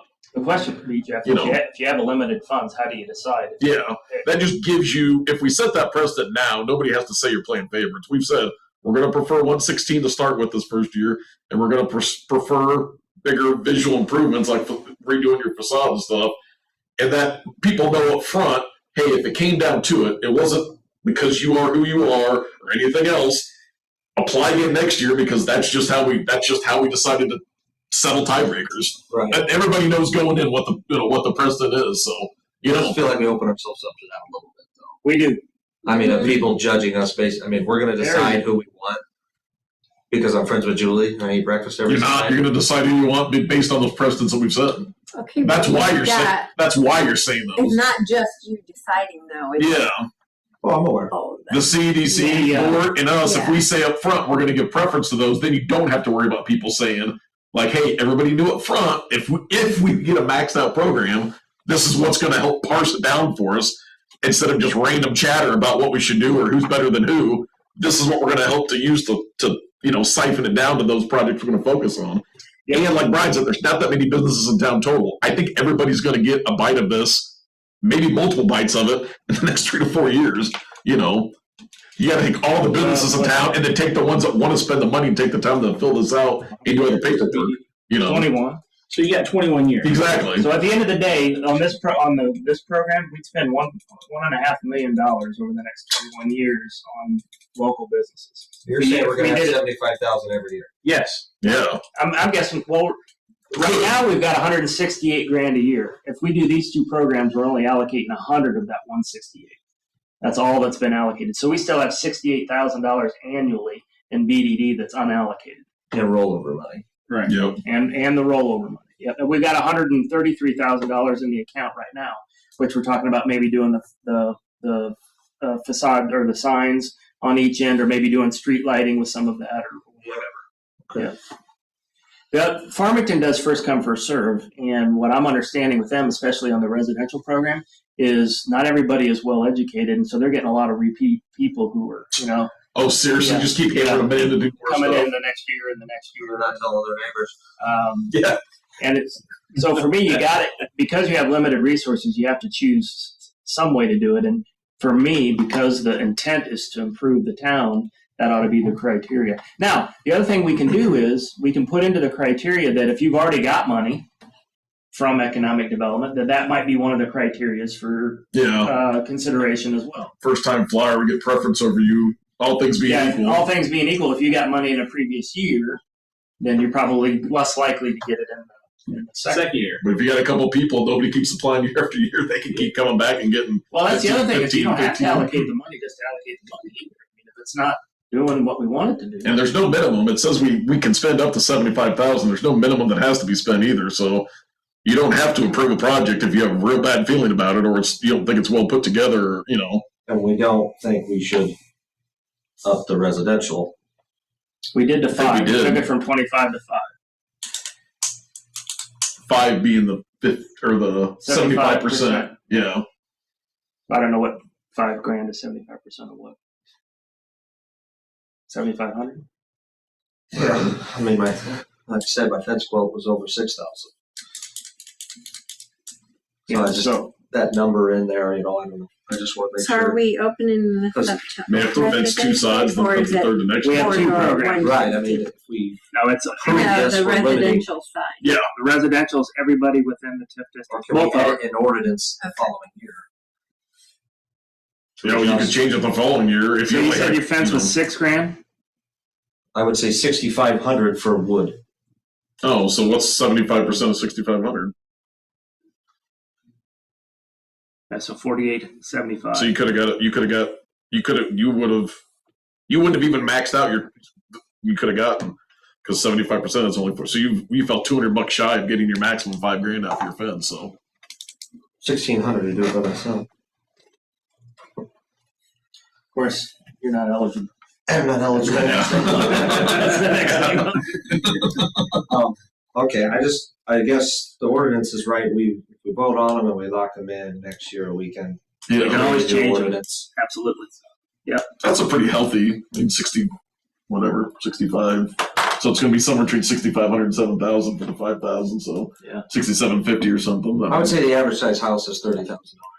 You're saying. Mm-hmm. So I don't know how many of our residents Yeah. have that in cash. Most sightings, But people wait for a hailstorm. You're gonna have to only do the front. I mean, the only thing this is covered is facade, so the back of your house isn't gonna be, Sure. this is gonna be like porches and things like that, which obviously you could spend 50,000 on a porch if you wanted to, but What if you're on a corner? yeah. And I prefer marble on my porches, but there's a limit to them. I like titanium. Yeah, so it's around 60. It's around $6,750, $6,725 somewhere. Like Yeah. that would be Okay. So- I'd say we let her ride and see what happens the first year. So the thing we need to get back to is, are we going to do the facade grant only, or are we going to include the parking lots? I'm going to make a motion that we adopt the ordinance approving and adopting the BDD commercial renovation grant program, the whole one, not just the facades, for the Hannah City Business Development District 1. Second. And that's ordinance 22-11. Why did you put 23? I didn't. It was the Attorney. It doesn't actually get implemented until 23, so in their mind, it was a 23 ordinance. So 22-11-02 will be the ordinance number. I have a motion by Sidak, a second by Pearson. Do we have any further discussion? Everybody knows what we're voting on. Okay. Pearson? Yes. Charbali? Yes. Sidak? Yes. Johnson? Yes. Motion carries. For the commercial.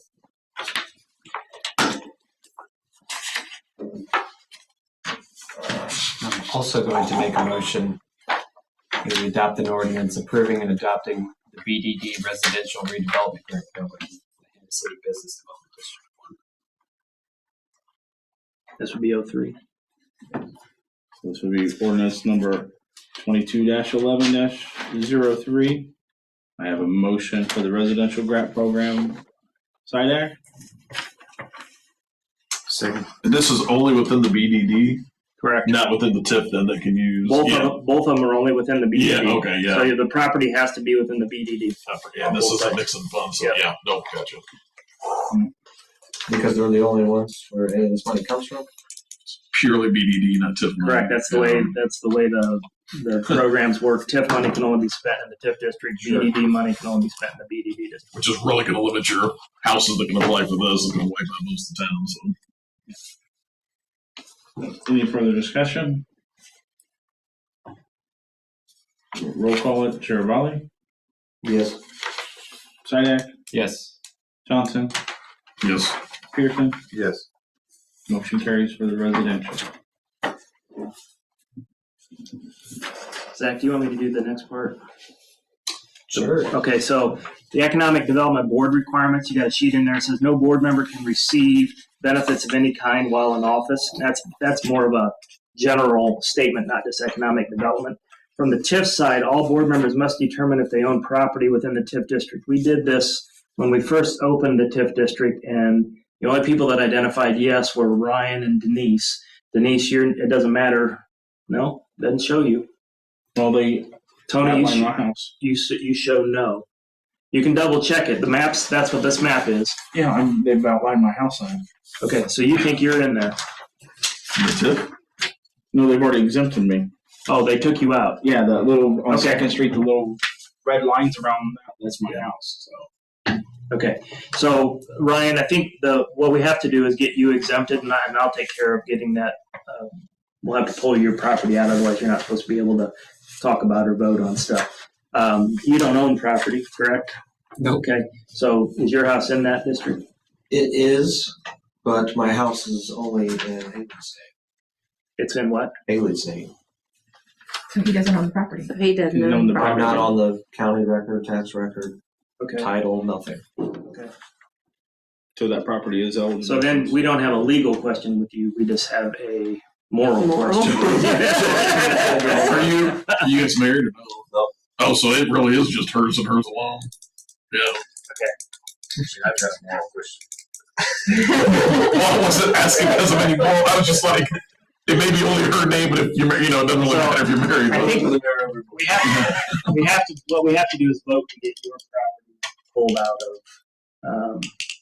Hannah City. We were going to do the. You'll be becoming part of POTS. I'll come to you if I get put on the title anytime soon. You know, I can't understand these maps. I'm a little confused by the map because it looks like everything. Well, pretty much everything was in the TIF district, but not in the. Where do you own Mine's the one on Murphy. Little rectangles. Mine's the one on Murphy that does not have the dashes around it, but it's not Where's highlighted either. that little tiny I gray space can't- there? Yeah. Mine's the one on 2nd Street with the red Okay. circles around And it. that's because you guys were on the board when this was created. Some of those rods. Where's my house? Anybody? On 116. I know. Is it this I don't little see dot it. right here? If you go out Same place here, it always has been. Denise, if you go out here and turn left on 116, Murphy Road, okay? Go down the highway till you see your car. The Murphy's all the way on the right. Who was behind me? We got to put a chip in her. So she doesn't get lost. But your property is eligible because you are not a voting member of the board, correct? Yes. Who lives right here? I'm like, is that me? I don't see a mark here for Oh, I Rod's think it house. was Myrna Klatz. She must own the property. He's down on Lake I think her Shore, kids live there. Not too far. Is that what you're talking about? Is there somebody right here? First Street, like, no, down the road. No, this is Tree. Oh, That's on down the road would be Bill. Yeah, I here. don't see one for Rod. Oh yeah, Bill could be back on it now, so we need to get his property put in the TIF. Rod's house isn't on the map. So it's not in the TIF? Who lives at North First? Was that? Is he in the TIF? That's what we're talking about. They're saying Well, it's that's an right. He ex-board member, shouldn't be maybe. in the That's TIF because he was us. an existing board Bill? member, but it's That's not this blocked building. off. So his Bill's- property's showing that it is in the TIF? Bill Steer. I can't read a map. I'm done. Bill Steer. So, Rod, for whatever reason, Rod He's was like showing 5 no houses from down before, from but me. you're saying Rod's yes? He's in the yellow on this map. He's on Lakeshore, right? Yeah, Yeah, they're not. He's not blocked off, is he? Okay. Because he's so quite a ways up Lakeshore. he's just right So- down from me. Yeah. Anybody else? So Rod's needs taken out. Bill the stairs needs put in. Well, Denise, if it makes you feel any better, I can't find my house on this map either.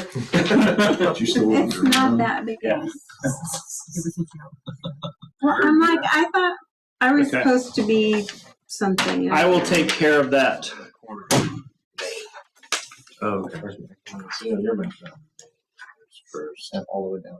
Right there where the end starts on the right. Oh, okay, okay.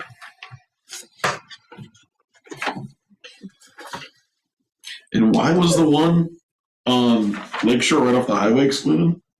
Says to his Myrna Klatz rental house or something. There, she owns a lot right there next to Deanna's. Deanna Hooping Garden. Did you already answer why Phil Golden joined in or not? Yeah, those are two new. Has to be blighted. They're not blighted. Blighted? Yeah. Yeah. So it has to meet some sort of That means we're old. We have old. Blighted means run down. But their definition of rundown is pretty, like my entire road's on there. And, you know, I mean, Is there a year that? no, it's just, it meets a certain criteria and it's a pretty broad criteria. Well, that whole block is just that nice, huh? Apparently. Yeah. And the same with Brad Court. Well, it's because it's the newest subdivision in the area. Right, okay. Who was right behind the bank on Lakeshore right off the highway? That's what I was looking Right behind the bank, that's Myrna. They own a property. They own the property right behind Why the would Myrna bank. be excluded? Myrna was clerk. Because she But was she the was- clerk when the TIF district was. Yeah, but you're the clerk and yours not Well, but I excluded. don't know if we They must ever, have pulled everybody out. Oh, she was elected. They just changed it from elected to appointed. Oh, any elected official. Yes. Oh, yeah, okay. That makes sense. Oh, that's right. So that property can be put in the TIF too then, probably. And whatever is. Oh, that's Bologna Court, but that's because that was all recently New, renovated. too. Yeah. Yeah, those two are excluded too, those whole streets. And why do we But go? that's TIF, not BDD, Oh yeah. no, Rod's house is on Main. No, it's for. not. No, he's on It's on Lakeshore. Well, which one's on Main? must be Mental the- note, don't give the board maps. I can Yeah. Oh, that's Rod's rental house. That's right. Give us Yeah, Some of the other houses. Give us a bigger that we can read Oh, the what's his actual wife's name? street. I bet you it is. I can't remember. So I that's actually why think all it's these in a big tr- chunks might are be in blocked Payne off Weaver because the Trust. houses are. Newer. Yeah. So Brad Court, all The that. one that's on why. Main may be Rod's rental house, and that one may be It in his is. name, but the home that they live in may be under Pam's name. Yeah, I wonder if that's. I just other- want to understand because I may very well be asked why. You know, Sure. I mean, they can't be in this. Go see Brian. And the Hannah But City we did Eden not- Roadhouse here. We there's did a not big create rectangle there, this. too. Where? That's Brad Court. Oh, yeah. That's... And the west side of Pekin No. Lane is all newer houses. No, he's Down talking south out. here, Hannah City Eden. Yeah. There's just a big gray rectangle with the 3 fields and the 1 house, I know. Or is that not a house in there? I don't know. You were Is it because they're not incorporated? Hannah City Eden. These are the Eventually. people that were You mean Conroe? annexed in, right? If you come south down Eden, I guess, and turn onto Hannah City, it connects. Oh, Eden. Oh, That that, is- that big field there? Yeah, there's a Because big they field, did but, annex. but it looks like there's a house, so they just didn't annex it. Oh, yeah, those people never annexed, yeah. That's weird. Oh, get them, I knew that get them one. cheaper garbage. Do what? You get them cheaper garbage if they annex. Just use it a second ago. There we go. Okay. Better move on. Brian's mad that we're trying to evaluate the map. Not mad at all. Now he's mad I called him out. No, not at all. My logic is, the attorney said it a long time ago. It is what it is. Not Yeah. much we can do about it. No, we really can't change the TIF. You can't really add stuff in at this point. You just remove stuff. And the only thing I think you can remove it is because of conflict of interest. But adding like Bill Steers back in since he's not on the board anymore. I have to really, check on that. I've got a note too, but I don't know if we're going to be able to or not. Yeah. Maybe because there's no longer a conflict of interest, we can, but I don't think you can change it for any other reason. For 34 years. Huh? Gotcha. Yeah, but they're the ones that created What? the TIF. So, any other comments or concerns on the board requirements? Okay. Administration? Just two quick things. Every year we have to do the harassment training, and Cassandra's working on getting everybody through that and signed. And every year, well, not every year, but anytime we have changes to the employee handbook, we have them review it and sign that they received a copy of the employee handbook, and she's doing that as well. All done, both? All done. Okay. So we met that requirement for the year. Do we is that going to be going to Eric then to review the employee handbook changes? Yeah, he's been involved up to this point, Okay. but he just wasn't able to be here tonight. So Okay. yeah, but we didn't make any changes since we made some earlier in the year, I think. We haven't made any changes to the handbook since 2021. Yeah. April. And I'll put something in everybody's ear. I know there was a interest in adding another holiday, which was Veterans Day. And right now we already give them the holidays, then we give them a floating holiday. And that's what we decided on last time. So I was under the assumption if they decide to do a change and they want Veterans Day, then they would lose the floating holiday. And I did ask Farmington office girls, they do not get Veterans Day. Okay. I'm just bringing that up to the Yeah. board. That's just mentioned. So. Just a staff person asked the question. So, other business, Good Energy Professional Services Agreement. Okay, so we already heard from Nate about 4:30 today. I had a conversation with the guy who's running the Good Energy side of things. There's supposed to be an auction tomorrow, but when I talked, he was supposed to send me what he thought the rates were going to be. We're currently at 12.23. When I talked to him last week, he thought that we would save a penny. When I talked to him at 4:30 today, he echoed what Nathan is saying, which is they're not sure they're even going to be able to get a bid tomorrow. We already have paperwork with Good Energy that says that they can represent us, and all that's been approved. The only thing that has to be, they do have a new addendum, which is this thing, which we can vote on, and all it does is it spells out what their compensation is, which is a penny per kilowatt hour, which is what it's always been. It just hasn't been spelled out in anything. So we have the question as to whether or not we want to vote on this tonight and approve it. And if we do, all that does is it goes into the file with Good Energy, and we've got the original agreement, and this would be the second amendment to go in A tenth of a penny or a penny? there. What does it say? 0.001. Yeah, it's a tenth of a penny. Tenth of a penny, sorry. Just for your knowledge, the village also received that same rate, and we're no longer getting it because we don't have an aggregation right now. So that's about $6,000 a year that we're not getting an income because we don't have an aggregation. Not that that's a huge thing, but so anyway, the way I understand it is Fred was the one who did this in the past, but I have two questions for you. One is, do we want to approve this amendment? And in my opinion, there's no harm in that.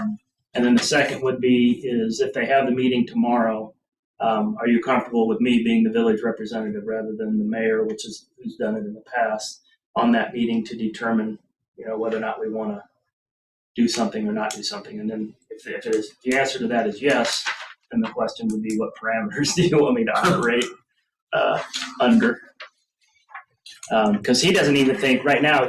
When I talk to the guy from Good Energy, he doesn't really even think they're going to get the penny now. In fact, I got the impression he doesn't even think the meeting's going to happen tomorrow. So the thing is if they do, let's say it's whatever, and you agree to it and we signed it, it wouldn't go in effect until June. Correct. And they would already, and then And if they're already going to do their 3-month rotation, that wouldn't be a binding contract anymore. Assuming the law changes, like Nate says it has, but apparently it hasn't yet. But assuming the law changes and it goes that direction, yes, then we would be under the new law, is my understanding, and we wouldn't be locked in. If the original thought was we would be a penny less and we would lock in from June 2023 to December of 2024. We'd lock in for those 18 months. And then the question is a penny savings or 10 to 15 bucks a month enough, plus the fact that you've locked in a stable rate, can't go up or down over that time? Is that something the board would want to do? So we don't have to do anything. Also based on his, questions to ask them, or are you gonna? Is there the pass through? Yeah, and I can ask those questions. And Rod did say, yeah, did you get anything? Rod's point was always replies to all. Yeah, Yes. which is fine. He was saying that good energy would be the way he would want to go. And to me, I don't think that was really the question. The question is, if we were going to save a penny, would you all think that's Tenth of a penny, sorry? right? Yes. No, 10th of a No, penny. penny. But- That's That's the the rate. fee. Let's say the rate went to 11.23 from 12.23. Okay. And that pencils out to 9 to 14 bucks a month savings, something like that. Is that enough to lock in? And there's another advantage, which is you're locked in theory. Now he's put question into that, right? As to whether or not you're really locked in. Which I believe entirely that we're probably not. Yeah, but I would think that they would have, if you're already locked in, they may not keep you to that, but they're not going to be able to raise you the full amount. They're going to push it onto us. Well, they'll still Well, have to now, pass I it. just don't see Push it onto the company. as an aggregate, if they want to stay afloat, I mean, I can ask that push question. it all on. Well, if they want to stay afloat, they will, because if they That's how they do stay afloat, by not absorbing that added cost. Exactly. Well, then nobody will want to do an aggregate. It's a But big, they said some of them are going to go out. That's why he said a lot of them may vanish. it's a big disadvantage, not the fact that if we're locked in, and if it goes down, we're not going down. Right. And saving a penny, if that even happens, But you're hedging it's not the same. that the rates are going to go up. Right. Yeah. But we don't know if the rates are going to go. Right. We don't But know. what we were just told is if they go up, we're going to pay it anyway. Pretty much. If it comes That's from what he the thinks.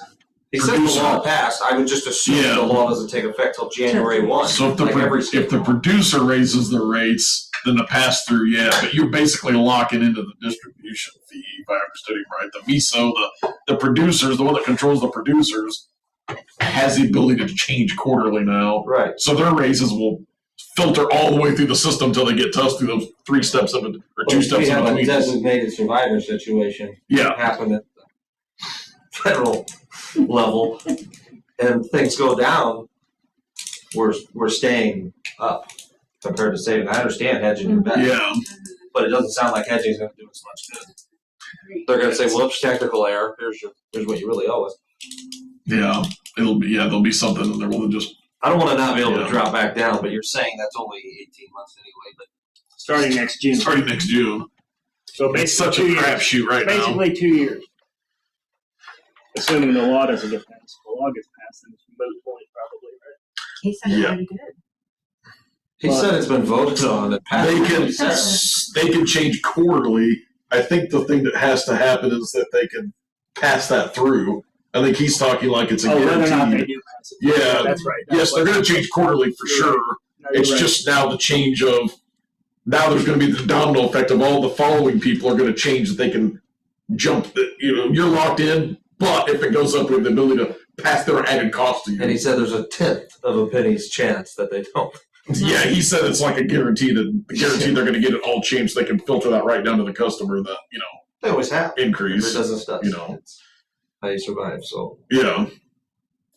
I wonder if it's even That's that my far ahead of opinion. time with that many unknowns. my opinion is not to lock in. Like I don't understand. I guess I didn't get this. You're saying this has nothing to do with that. This is just saying that Go back for us and see what you can get us.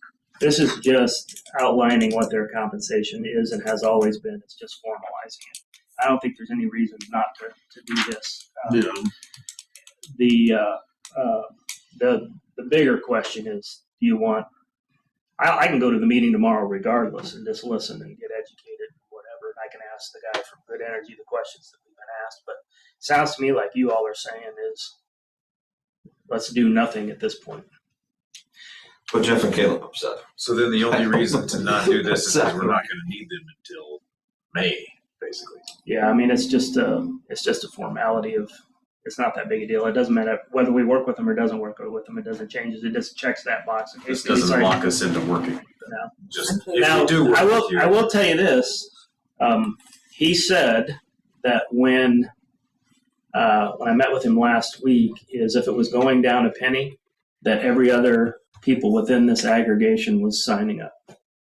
So Peoria, East Peoria, Washburn. I think it was just us and Washburn were the only two that were asking questions at this point.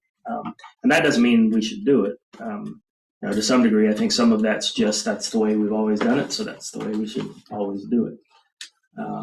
Well, and if they're seeing the supply going down that much with all the coal plants going offline, they're probably thinking the chance of the cost going down of producing it with, going to more greener ways to produce that's probably slim. You need to put Rod's property, 510 North Lake Shore. I've got listed as a property owner. I've got a note. Well, this says MISO's proposal includes a 3-year transition process. So maybe it doesn't get implemented for a few years. So we need to vote on this thing first. Yeah, I think it's okay to vote on that and approve that if you want. And then Make a motion, we approve the amendment to professional services agreement with Good Energy. Second. Low hanging fruit.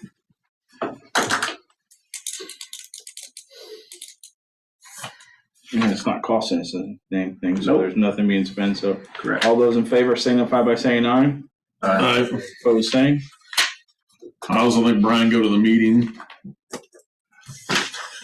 So I keep taking the low hanging fruit. No, that's fine. I mean, I've got it's tomorrow. It's on my calendar anyway. So if it happens, I think what I'm hearing is go to the meeting and listen, ask the questions before the meeting because I can contact that guy before. You got to commit right then if it happens to like give us the penny. Yeah. Because I think Fred went in person somewhere with Bill the year that we did it, and then he committed. I guess the question is if it is a penny down or something significant. that's what we were expecting. I mean, to me, if it's a penny down, and again, I don't want to diminish $100 a year from anybody. Yeah. But what's the cost savings? If we aggregate, how much does the village get any money back on that? we do. We get about $6,000 A year. And I have noticed that people have done their own, like signed up with different Yeah, companies. oh, they can. We Yeah. can. You can opt out. You get a letter saying if you want to opt out, you have to do these steps to get out of the village. Well, now, when we didn't do anything, other people went and found Oh yeah. their own supply. Yeah. When the village does something, now you get a letter. You have to Right. pursue opting out. So I'm just saying there are some Yeah. people that have already, did this on their own to save themselves. I don't know enough about it to give you that. I tell you, I mean, if all the rest of them are saying they're going to jump on a penny for some reason, then Okay, did you make a motion to have Brian? oh, he's just going to go to the meeting. That doesn't need to be a motion. Or just Okay. he will act in favor of the village. We'll continue to pay your salary. Did we need to set parameters though? Yeah, that's the thing. If somehow this miraculous penny doesn't Based appear, upon the conversation I had at 4:30, I don't think that meeting's even going to happen. yeah. If it does, I guess I want to be prepared. And you said that the guy told you if it does happen and the penny goes down, he's already been okay to accept on behalf of a bunch of his clients. He has. Where I think Washburn, somebody was the only people who hadn't. The only holdouts. Ones that hadn't given permission to jump on it if they can get it. Mark Rod down for a large shirt front and back. Responded to me. You asked me what time the meeting was? Correct. Un momento. Okay, well, while you're looking that up, next item up is changes to elected officials' compensation. It's at 11. 11, okay. Well, hey, I'm at lunch tomorrow. You can call me if you need me. Okay. Brian, would you like to be included on my short list? He, You already got one. I'm sorry, that was good. Brian did a market analysis. The current rate is $55 for us. Yep. Market rate is anywhere between $60 and $70 for trustees or aldermen. There were the highest was 100, but that was peaking. That's big. So. What one is it? Yeah. So You gotta move the reason that if it's going to be changed, it has to be changed now is because it cannot be done within a certain window from the time of the election. It has to be done so many days out prior to election. So I can't believe this doesn't have to get voted on by the public. No. Let's set your own salary, Just waiving a conflict of interest here, aren't we? right? No. You can't. No, you can't. You're not voting on your own. It doesn't take effect until Because you got to get you could reelected. run. Get reelected. Yeah. Right. But if you get reelected, Right. you could run and somebody could run against you and you not be in, and then they would get the money. It could change. Yes, you're So right. that's the thing. All the Odds people are. busting out All the these doors empty to run. seats. I know the competition's gonna be stiff. Hey, it may be. You never know. True. I guess the question is, you feel like it needs to be changed? Especially if we up the pay. All kinds of people. Right? Well, that's a question to ask. Do you think that's any part of the draw to try to get people here? But I think all of us, we didn't even know I was going to get paid when I first did. I had no idea. There you go. We have bonus. Yeah. No. I say you need to stay level, but somebody else. So we're at 55. Germantown is 65. Just yeah, we're 55, and it's been 55. 55 per meeting. It was changed. I could look up the thing. I swore since I got on the board, it's been 50 meetings. Evidently, I was Cost the uninformed village about what I less than got. $200 a month to go up to 65. I'm good either way. It make a difference. It doesn't matter to me either. Doesn't but matter to I'm me just- It doesn't. We do everything else market based. Yeah. So I would say 60. You're saying that's where, That's where Germantown is. and they're roughly the same. A little comparable. They're a little bigger, but Yeah, a little bigger. 62.50. 62. okay, come on now. I'm out of it. Just decided this. I'll make a vote. Yeah, make a motion I'll make a motion to raise it to $65 per meeting. per meeting. That'll probably be the first raise in over 10 years, Tony. Yes, Yeah, for sure. Easily over 10 years, if not 12, because I think 15. it was just after I first started the board. It went to 55. Oh, they did do it then? Yeah. Oh, okay. I got on here and I moved into that. So Yeah. it's been When you over 10 started, it years. was 50. Because you were on 3 years before you got jumped off. So 13 years ago. 4 was years, the last 5 raise. years. Huh? It was on 5 years, and then I was off. Oh, so 15 years ago was the last raise then. Okay. Because I went on 10, that's when you got off. Yeah. Those seconds usually come really fast, but they didn't come that fast. Yeah, so I have a motion to change the elected officials, and I say elected officials is elected trustee officials compensation to $65 per meeting. I have a motion by Chiravalli. Do I have a second? Second. And a second by Johnson. Any further discussion?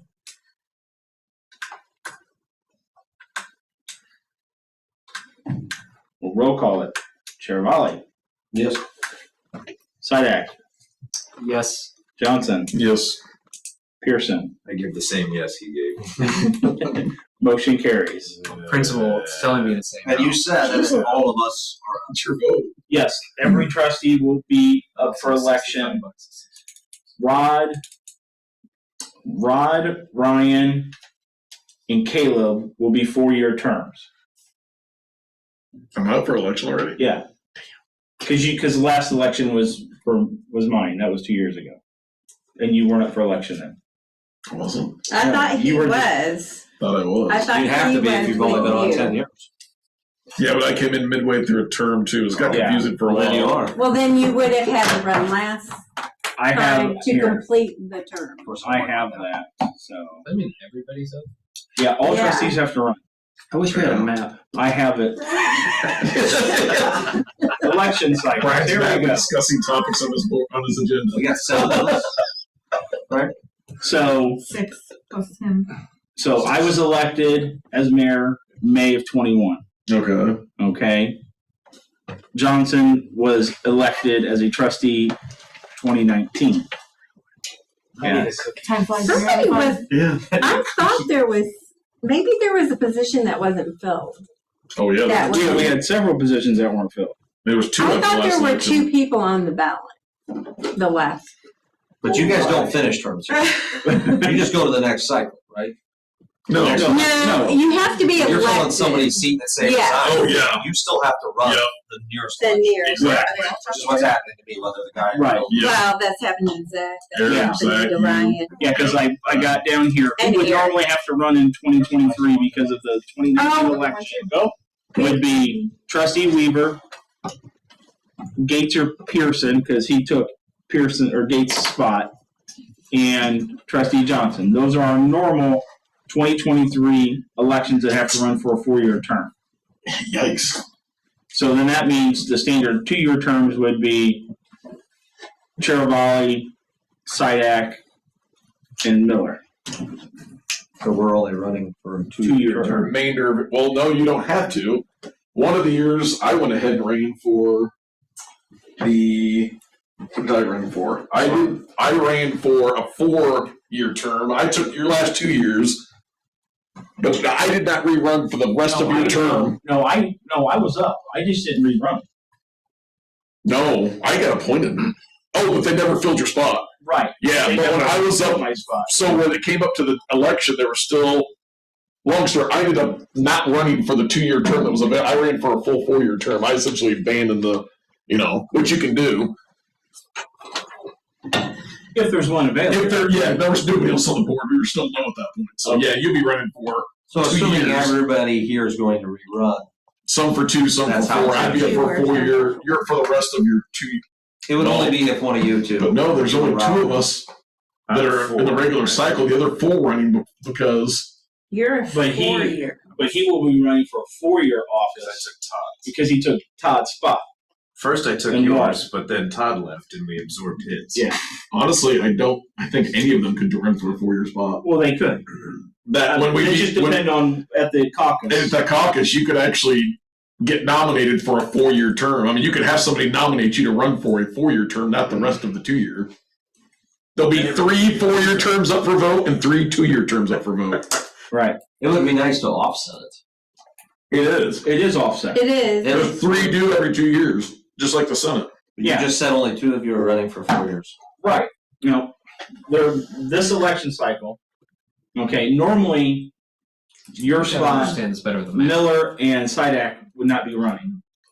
Okay. The ones that would be running would be Rod, Ryan, and Caleb Yeah. on this election cycle. So there'll be 3 people running for 4 years. Right. So there will be 3 4-year terms available. That's good. And you could run against somebody from the Citizens Party, the People's Party, and still, I just don't know how. There's going to be 3 2-year terms available and 3 4-year terms available. Yeah. Right. Not because it has to get you on a 3 every 2 cycles. So the way this is at will be the most confusing it's ever been. Yeah. Johnson's a people. Weaver's a citizen. Pearson would be a citizen. Chiravalli would be a citizen. Johnson's a people. Yeah, I was gonna say, what does that mean? That's the political party you're part of.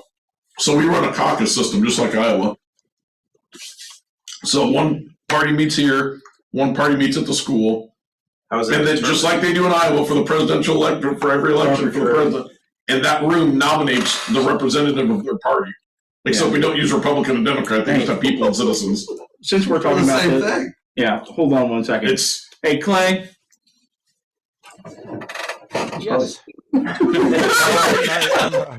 staying awake. Hey, How's it going? we probably do not have anything else for you this evening, sir. So if while we're still carrying on here, if you wanted to go ahead and step off, go ahead, sir. All right, I'll save you the dollars and you'll save me the time. Have a good Thank night. you very much. Okay, you can continue your debate now. So that's what it'll be like. Instead of Republican and Democrat, we have 2 random party names. That don't mean anything and are just assigned arbitrarily. Exactly. Okay. You show up to whatever caucus you want to. Well, some of us that are already on it show up to the one they're part of.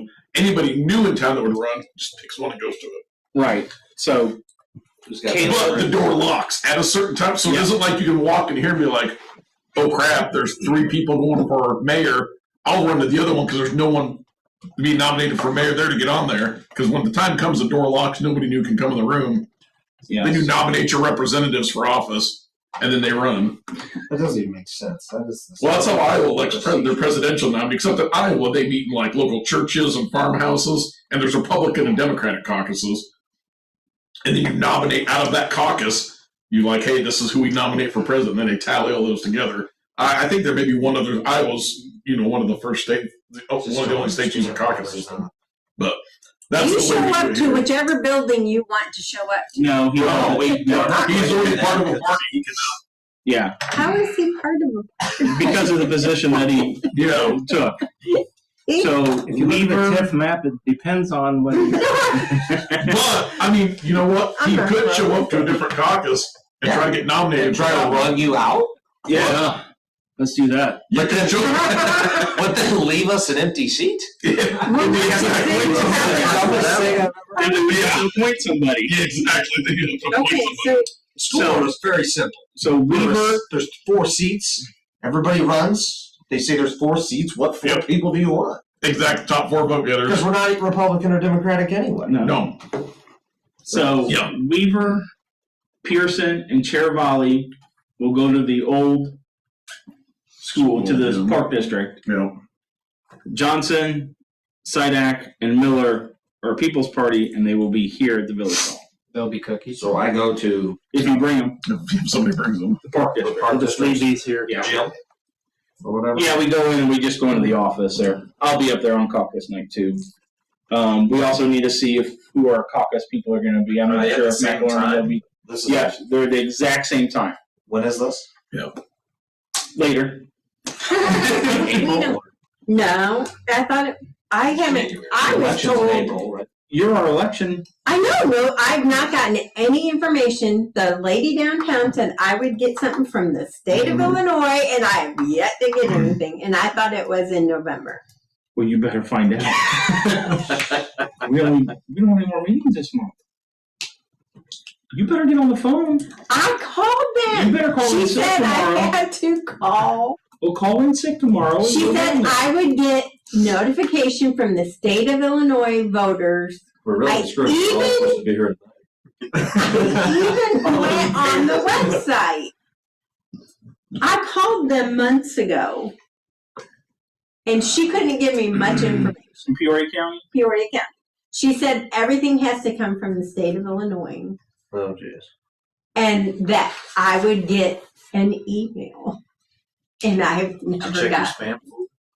I don't have a spam folder. Oh, good God. You have a spam folder. I haven't checked my spam folder. What? I'll let him pick on. I'm laughing at Zach. Laughing. Okay.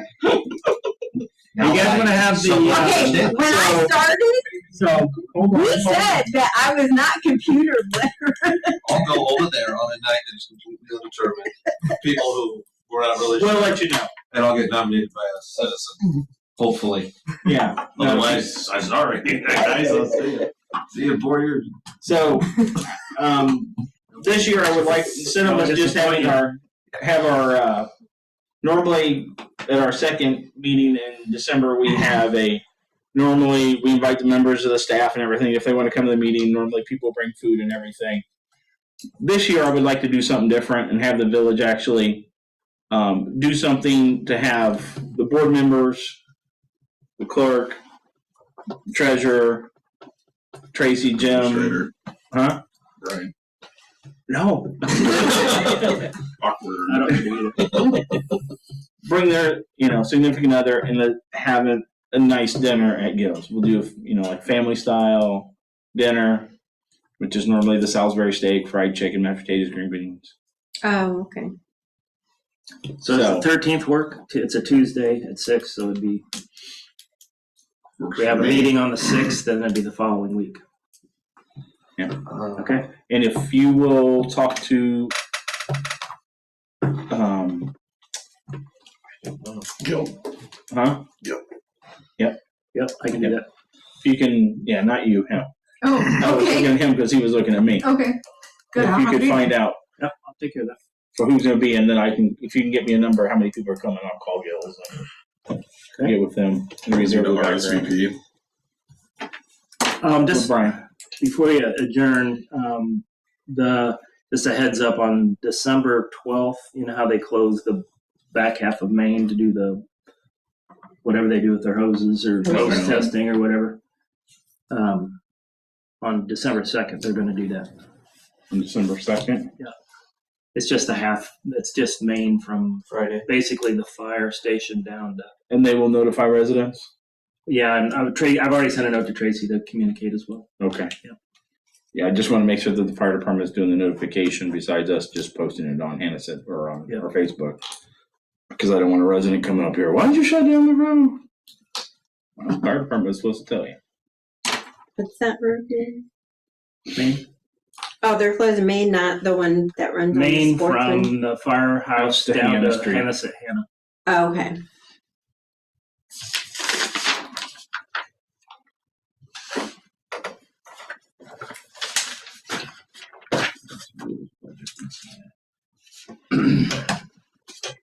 Does anybody have anything else come before the board?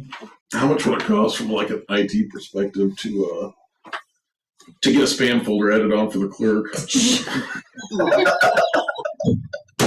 should be understand is what I meant to say. Do we need to get her spam filter too?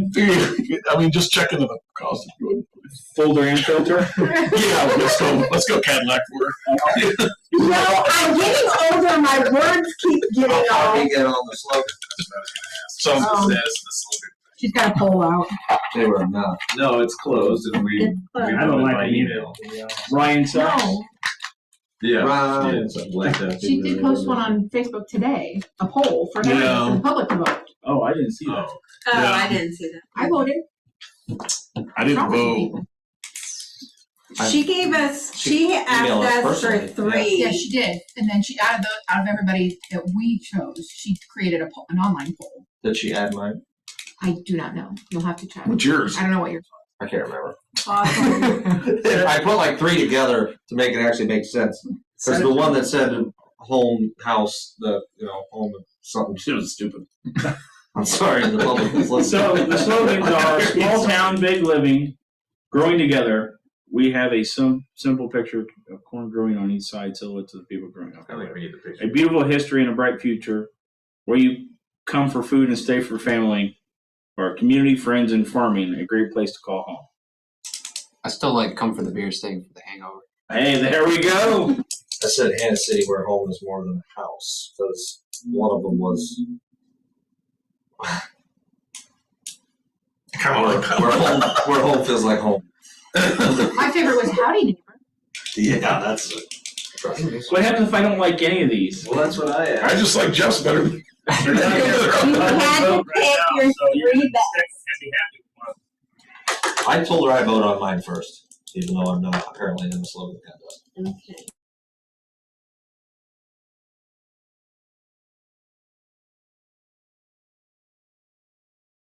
Next year. New slogan adopted next year. We can do that. Well, what we do is the winner of this contest then gets to go head to head with Jeff's. I think a couple of them could have been added together to make something better. So if there's nothing else to come before the board, we need to adjourn. Growing together with Have we corn.